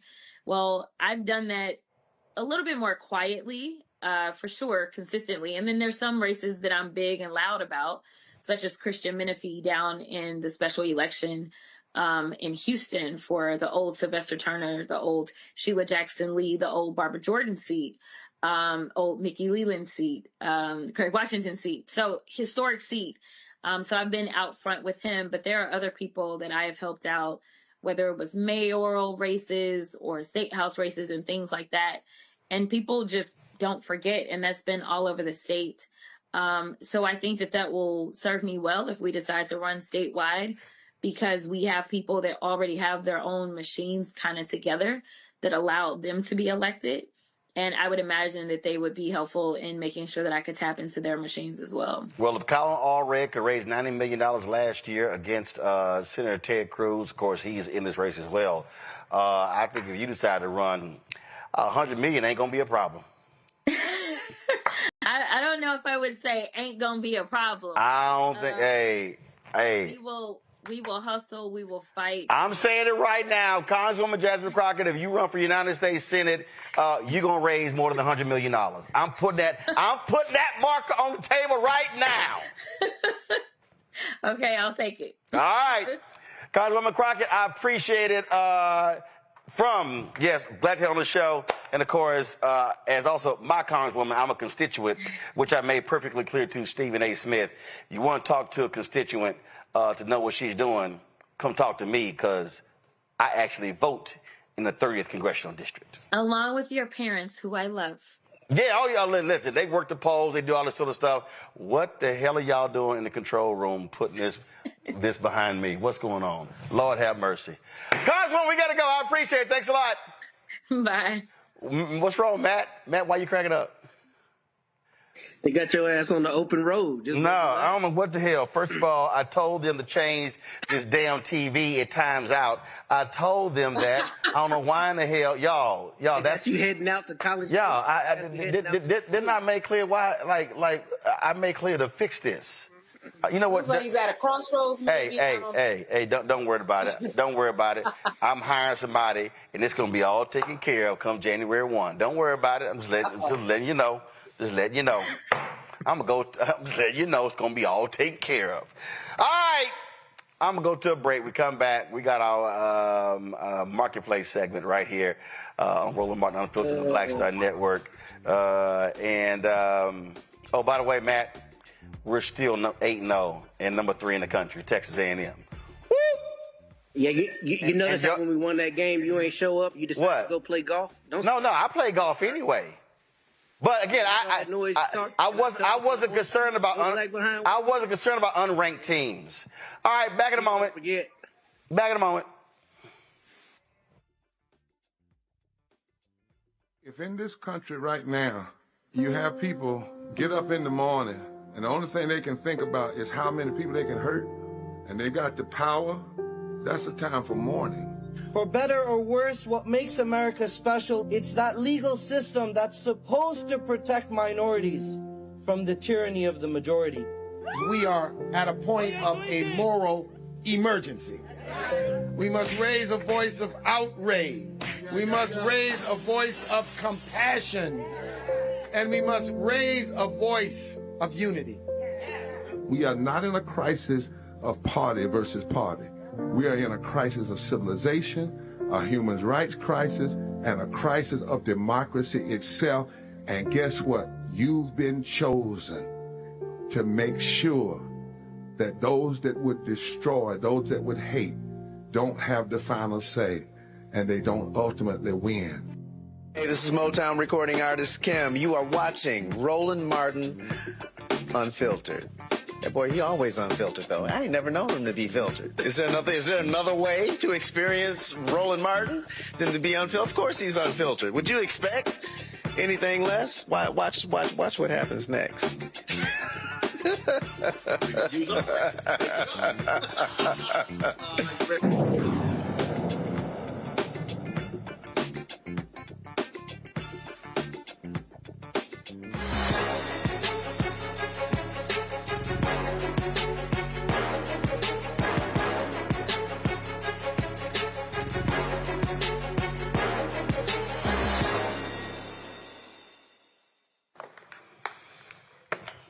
Folks, we're near the holiday season, and we're here to help you find that perfect gift.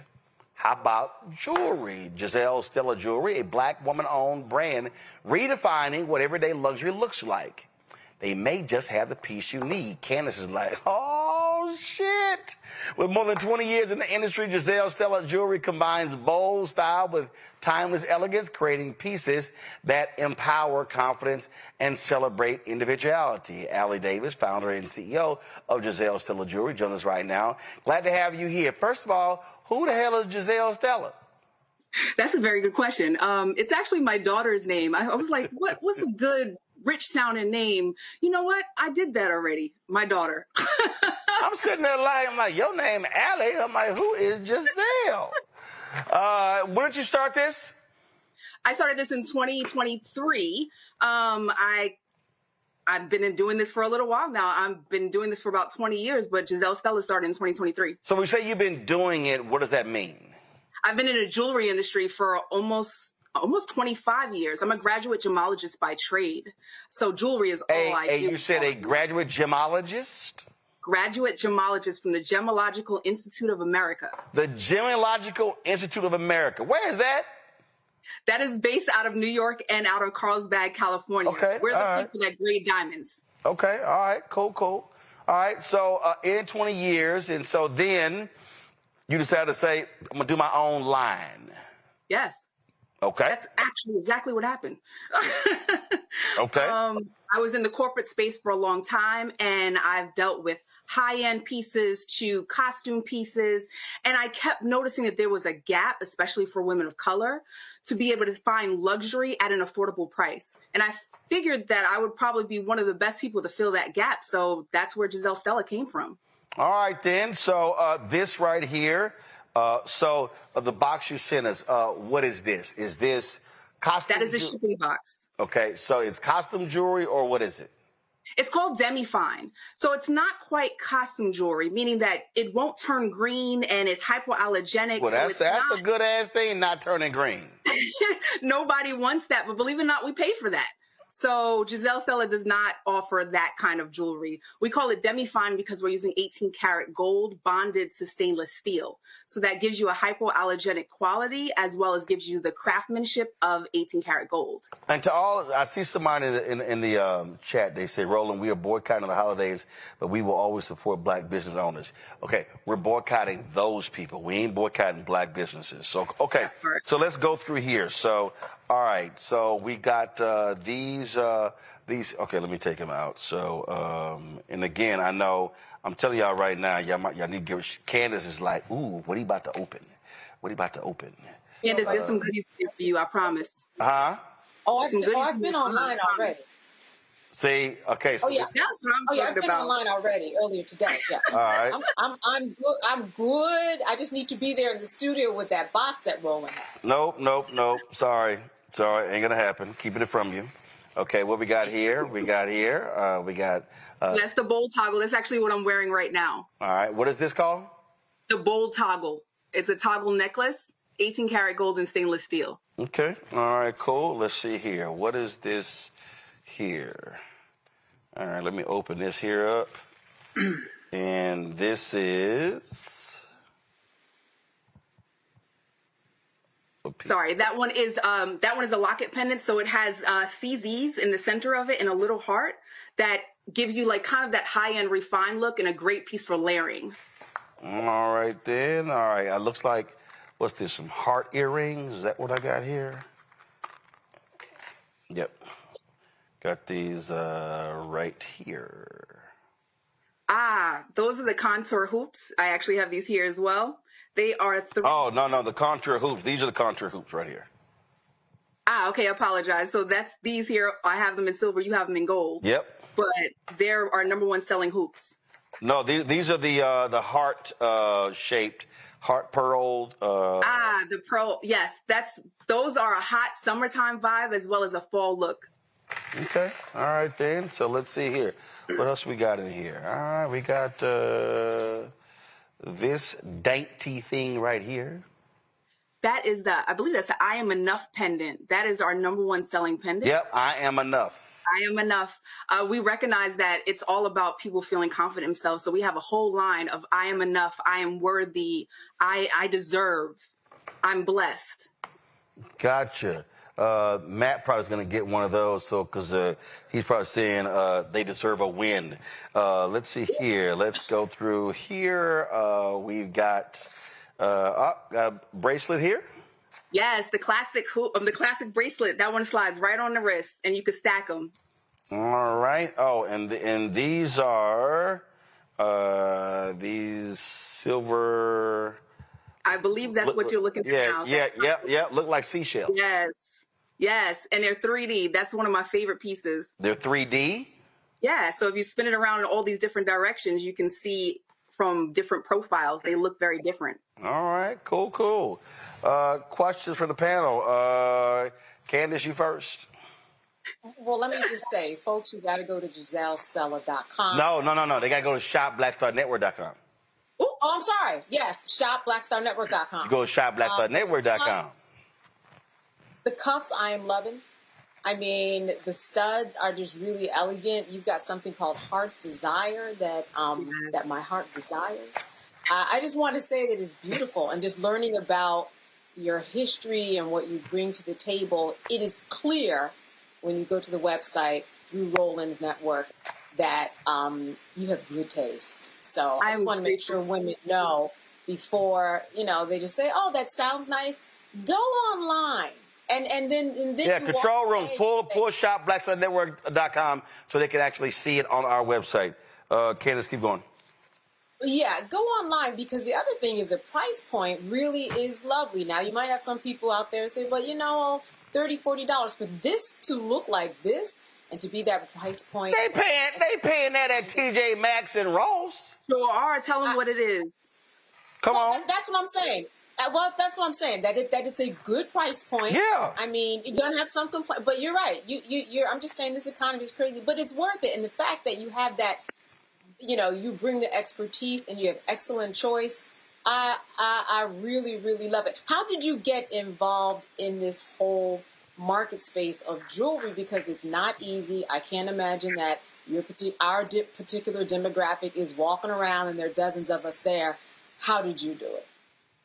I've always been the token in the space, if you know what I mean. And it has been a long-standing time where I'm either the only Black person in a group of Jewish people or the only Black person in a group of Indian people. And that's kind of the space that I'm in.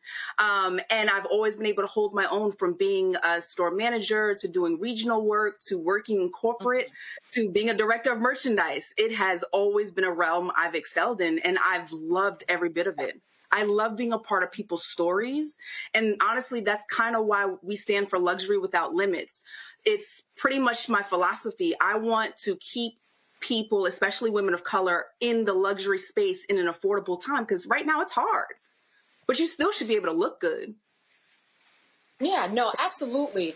I just want to tell a really, really quick story. It'll take 20 seconds. I remember there was this woman, and we were in a mostly white space, and the other Black woman were looking at her beautiful bracelet. And that bracelet, they talked about it so much that this statement piece, it said a lot about her that they bought into immediately. People really do notice jewelry. I have seen it, and if you have that one statement piece that you get or two or three off your website, trust me, people respond. I've seen people go crazy and think just beautiful things about a person just because of the statement piece that they have.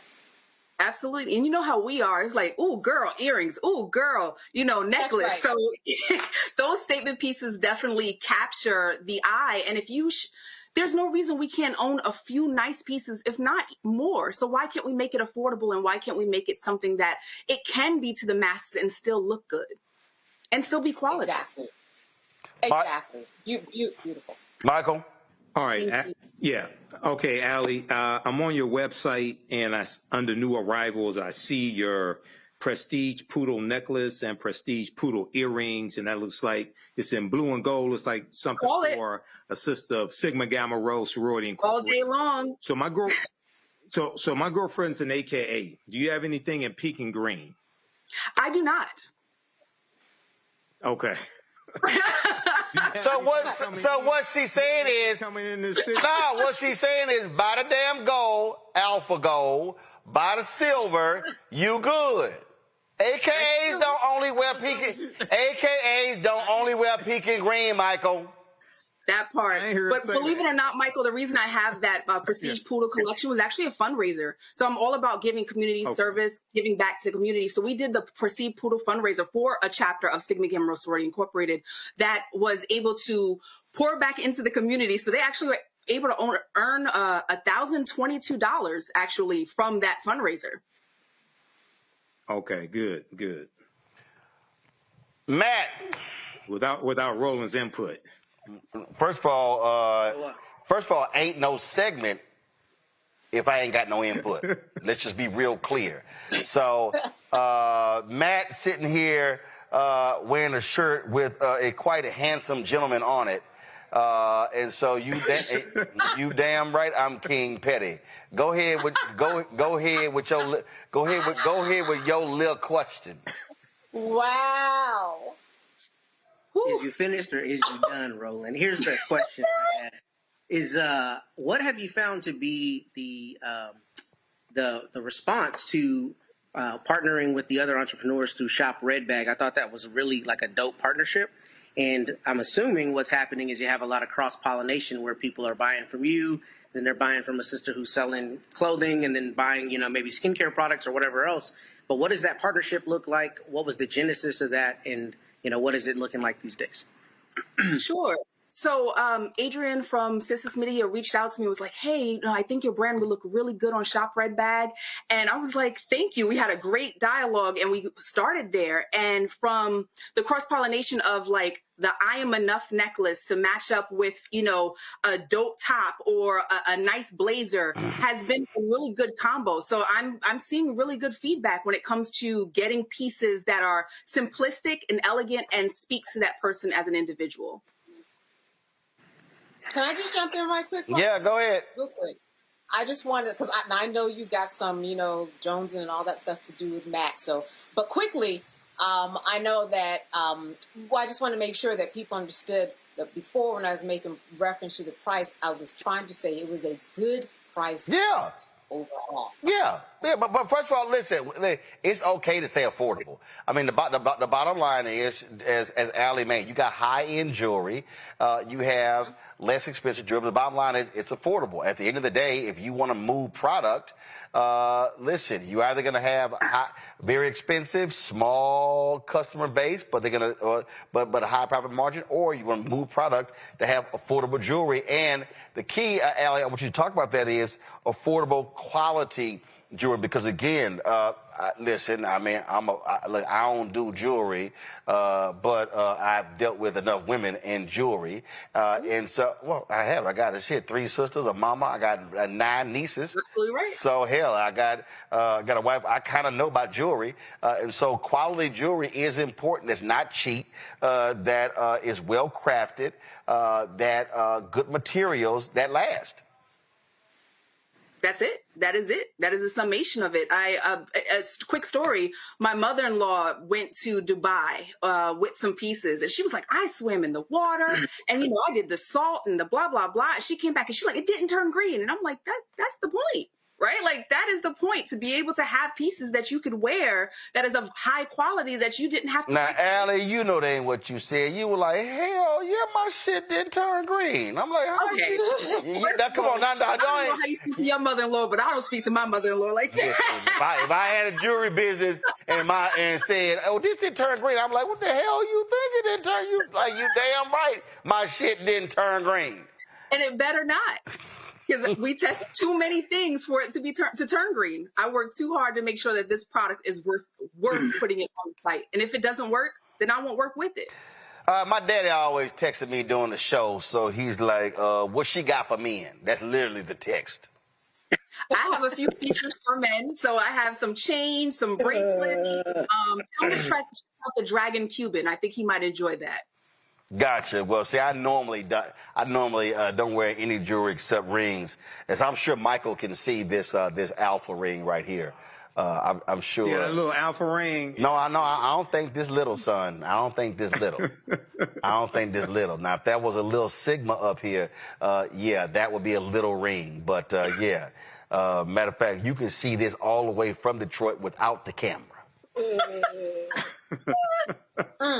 Right, and more than likely, with my Texas Aggies handle their business, we're gonna probably have rings larger than this. Matt team won't, but it's all good. All right, Allie. So here's the deal. So I'm texting the folks, and so that was a glitch. And so the items from Giselle Stella Jewelry will be on shopblackstarnetwork.com. So there was a slight glitch with the upload, and so I'm texting them right now. So check back on the site in about 10 minutes. You'll see the products on there. Again, it's Giselle Stella Jewelry. Fantastic items. Allie, we appreciate you being on the show. Thanks a lot. Thank you, everybody. Have a blessed rest of your day. Absolutely. That's right. Non-green jewelry. That's right. Appreciate it. Thank you so very much. All right, y'all. That's it for us, Matt. Matt, well, why don't you know what? Since Matt, hey, Keenan, why don't we go ahead and do this here? So I'm trying to figure. Go ahead. I'm trying to think. What photo do I want to use? You know, so Matt want to sit here and talk about King Petty. So the photo Matt got right now, that photo was when we were the Television Critics Association. We were announcing News One Now. We were announcing launching News One Now. So I'm trying to see what do I want to go with for King Petty. Let's see here. What photo do I really want to go with? You can go ahead and run me this check for this design. No. Trust it, Matt. I guarantee you, we will not be using that design. That's not a design. Just want to let you know. I mean, that's like I say, that's a nice attempt, but I'm just saying we probably would use a different little font, something like that. Because like right now, I'm being petty about your King Petty shirt. It's not working though. It ain't working. No, it is working. You can go ahead and close this segment out. It is working. No. Because see, I think so. For the folks who watching, let's see here. Let me see. Do y'all want? You have a whole new stance. The way you're sitting in that chair, you're like leaning. So the folks watching, y'all want to go with that one? Or do y'all want to go with that one? Okay, let's see here. Do y'all want to go with that? See, Matt, you can't even pull that look off. That you can't even. Like you playing Frankie Beverly. You can't even pull that look off. Let's see here. Go ahead and play Frankie Beverly. Let's see, please. Y'all want to go with that one? See, Matt, you can't. Matt, you can't. Matt, don't hate. Congratulate. Well, who house you at? I might let you celebrate. Let's see here. Oh, Matt, you can't do this one. Oh, hell no, Matt. Matt, you can't. Where you house sitting? Matt, you can't do this one, Matt. Where you house sitting, Roland? Matt, that's it. That's the one right there. That's gonna be the King Petty one right there. Okay.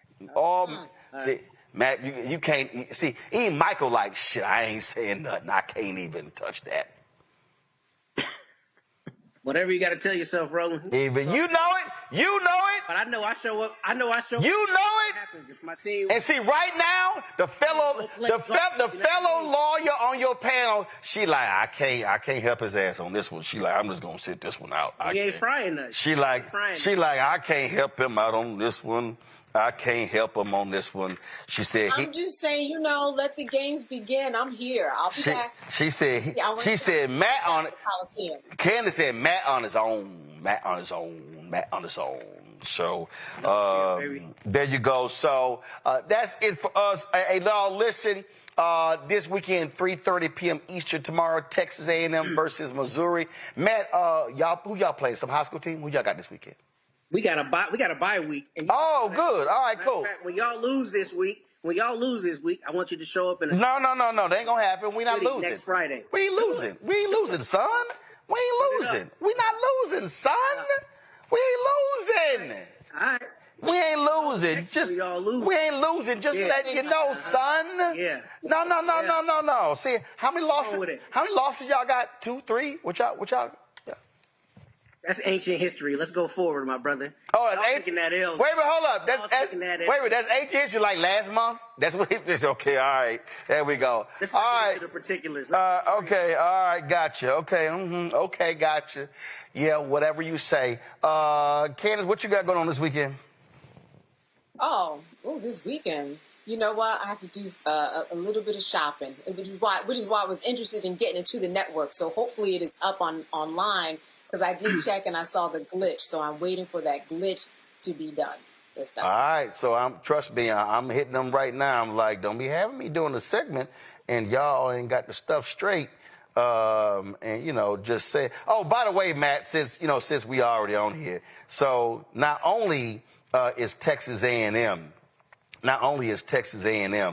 undefeated, also Jack Yates High School, Houston, Texas, also 9-0, undefeated. See, Matt, it all go together.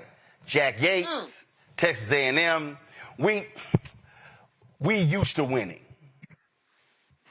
Matt, we used to win it. Now, I don't know about you. I don't know about you, Matt. The best response. I don't know about you. I don't know about you, Matt. I don't know about you. But I'm just saying, so congratulations to Jack Yates. They playing Fur High School tonight. We're going to smack that ass. I mean, I was zoned to Fur. I went to Yates for School of Communications. Fur ain't got no shot. So just want to shout them out. I just know you better show up next week. Hey, son, I'll be good.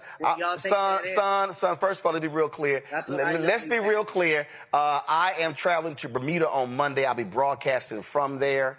You've got, because the Bermuda Tourism Bureau has invited me there. The premier of Bermuda is an alpha. Sorry, Michael. You should know that. I mean, some things are consistent.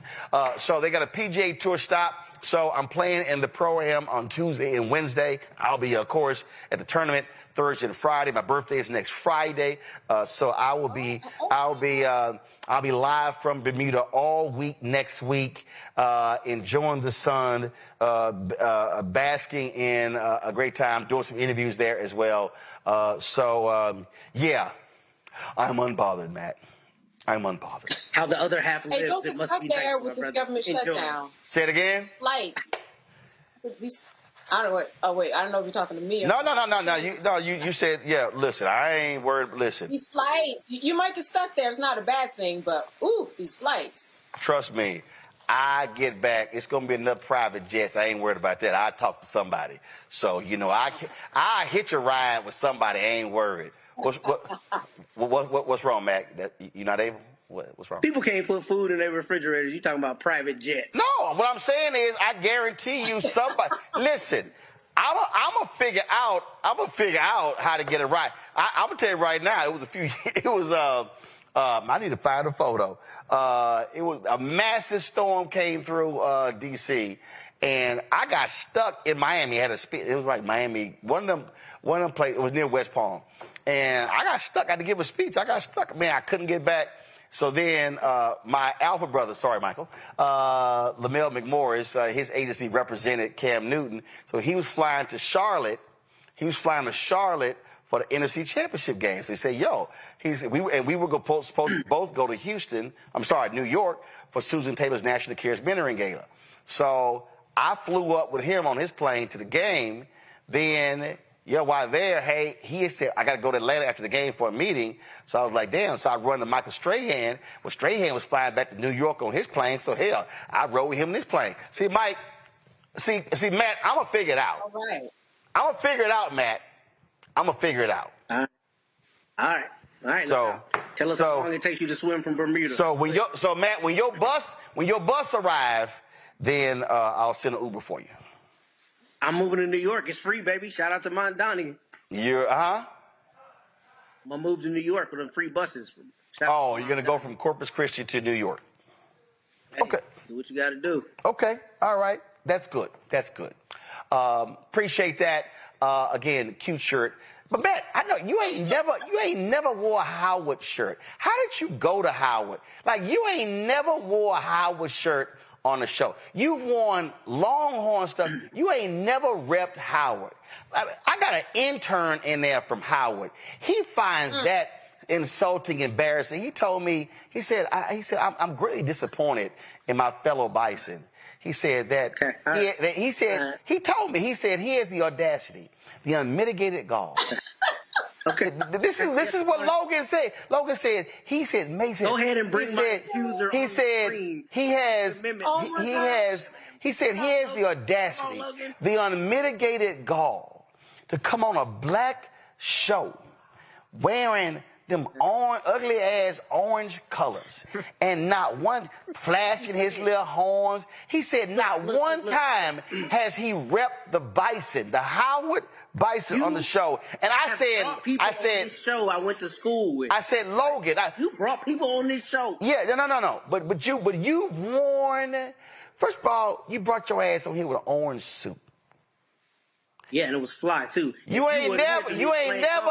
You was running from this. Hey, Logan, what's y'all colors? Blue, red, white, and blue. He ain't never wore a red, white, and blue suit. Are you done? I'm just saying. Are you not proud of your alma mater, Matt? Extremely proud. Extremely. What happened? Did what? You had did you have some issues? Like you never worn a Howard shirt on the show. You see how Negroes do? They say you ain't worn a Howard shirt. What happened to you while you were at Howard? I'm just asking. I'm just saying you ain't never. This segment. You ain't never. Here's the thing, Roland. I'm just saying, Matt. Like for instance, Candace, what college you went to? Candace, what college you went to? Ran. I went to Howard, and I went to Seton Hall Law, and I went to Syracuse. Okay, so here's the deal. She ain't never wore no other school stuff on the show. So I would never ask Candace why you ain't never worn a Howard shirt. Why you ain't never wore Seton Hall. Because she ain't wore some other school. But Matt, you come here, well, my parents went there, they met there, and I was essentially born on, I was a toddler crawling around on the grounds of Concrete U. Hey, and so it's in my DNA. Right. You've never, ever repped the black college, the Mecca, that gave you your foundation. Why? I have definitely worn a Howard hoodie on this shirt. Matter of fact, no, you haven't. Room, can y'all find that? No, there's no evidence. You always have receipts. You don't have this? No, we've never seen it. Go ahead and find it. We've never seen it. Yeah, no, I have. No, we've never seen it. Never seen it. I talk about it all the time. Yeah, for sure. But if I were you, I would be wearing A&M stuff. The people in the chat room are saying, shame on you, Matt. Shame on you for not representing. Hey, bring my accusers out right now. Let me show you how. They're saying, they're saying, shame on you, Matt. Shame on you. All right, y'all. I'm done. I'm done with Matt. Y'all go to shopblackstardnetwork.com. The glitch has been fixed. It's been fixed. I got it right here. Look, pull it up. Come on, y'all, pull it up. So Giselle Stella Jewelry, founded by Allie Davis. You see all the items right there on the website. And you see the bracelet, the earrings. You see all of that. We talked about even one of these. We didn't show these Karina earrings. I mean, those are cool. So check those out. So go to shopblackstardnetwork.com. All right, y'all, that's it. So let me thank Candace. Let me thank Michael. And let me thank that Howard hater, Matt. Matt, Matt, you should go meditate. You should go pray. And you should resolve. You should go take a nap. Matt, I'm really under your skin tonight. Matt, you should go resolve whatever issues you have. And next week, at least have the decency. Logan is like, please, can the man please at least represent our alma mater at least one time? Matt, I am just the messenger. Me about that hostile work Matt, I am just the messenger. I am just the messenger from poor, frustrated, sullen Logan. All right. I appreciate it. I'll let y'all later. Folks, if y'all want to support Roland Martin Unfiltered, join our Bring the Funk fan club. You want to give me a cash out, use the Stripe QR code you see right here, bottom left-hand corner. That's also for credit cards. PayPal's R Martin Unfiltered, Venmo RM Unfiltered, Zelle, Roland at RolandSMart.com, Roland at RolandMartinUnfiltered.com.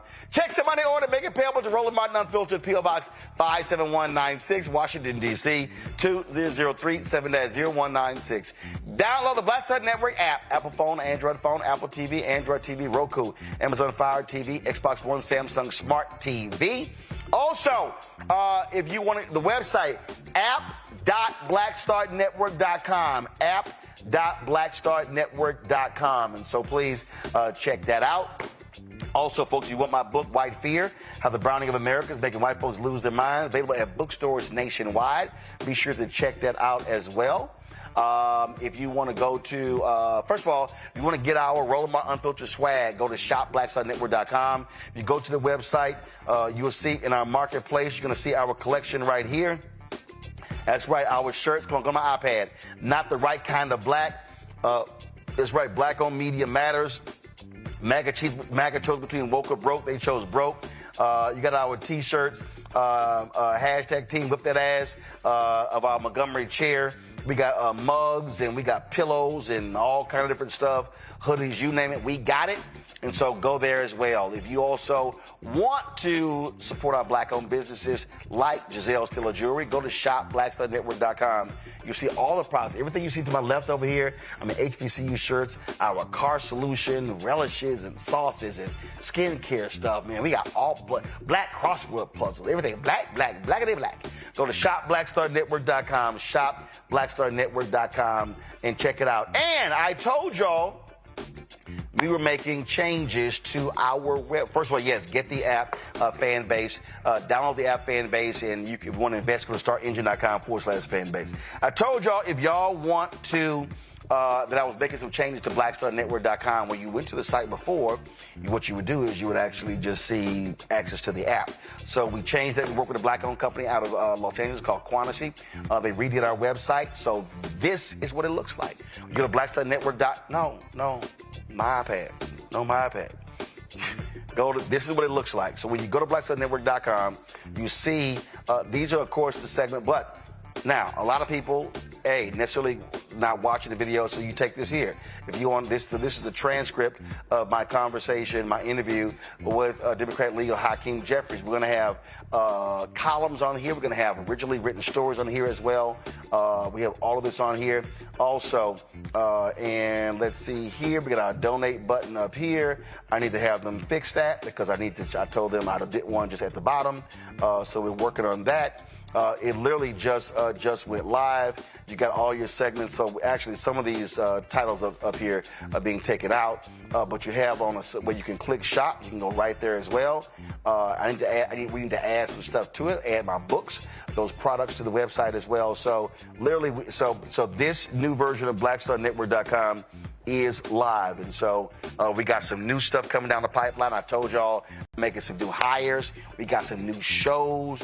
I had a great meeting with an advertiser today that committed to a weekly health show. So we working on that. We still are trying to lock down our business show. We got a new daily news show we're launching. So there's a lot of new stuff that we're getting ready for. 2026 is going to be phenomenal. That's why your support is critically important. So again, support what we do. Join our Bring the Funk fan club.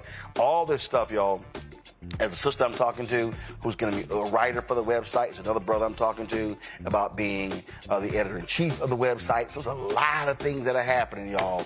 And so your support is critical. So short again, if you want to contribute to our, use Cash App, use the Stripe QR code, credit cards as well. Use that QR code at the bottom left-hand corner. PayPal, R. Martin Unfiltered, Venmo, RM Unfiltered, Zelle, Roland at RolandSMartin.com, Roland at RolandMartinUnfiltered.com. Check some money order, make it payable to Roland Martin Unfiltered, P.O. Box 57196, Washington, D.C. 20037-0196. Shout out the Dillard Blue Devils. I'm rocking y'all's shirt today. That is it for us. We always end the show every Friday showing y'all the names of the 37,000 people who have contributed to our show since we launched. If you contribute to us now, your name gets added and you'll see it next week. I'll see y'all Monday from Bermuda. Holla!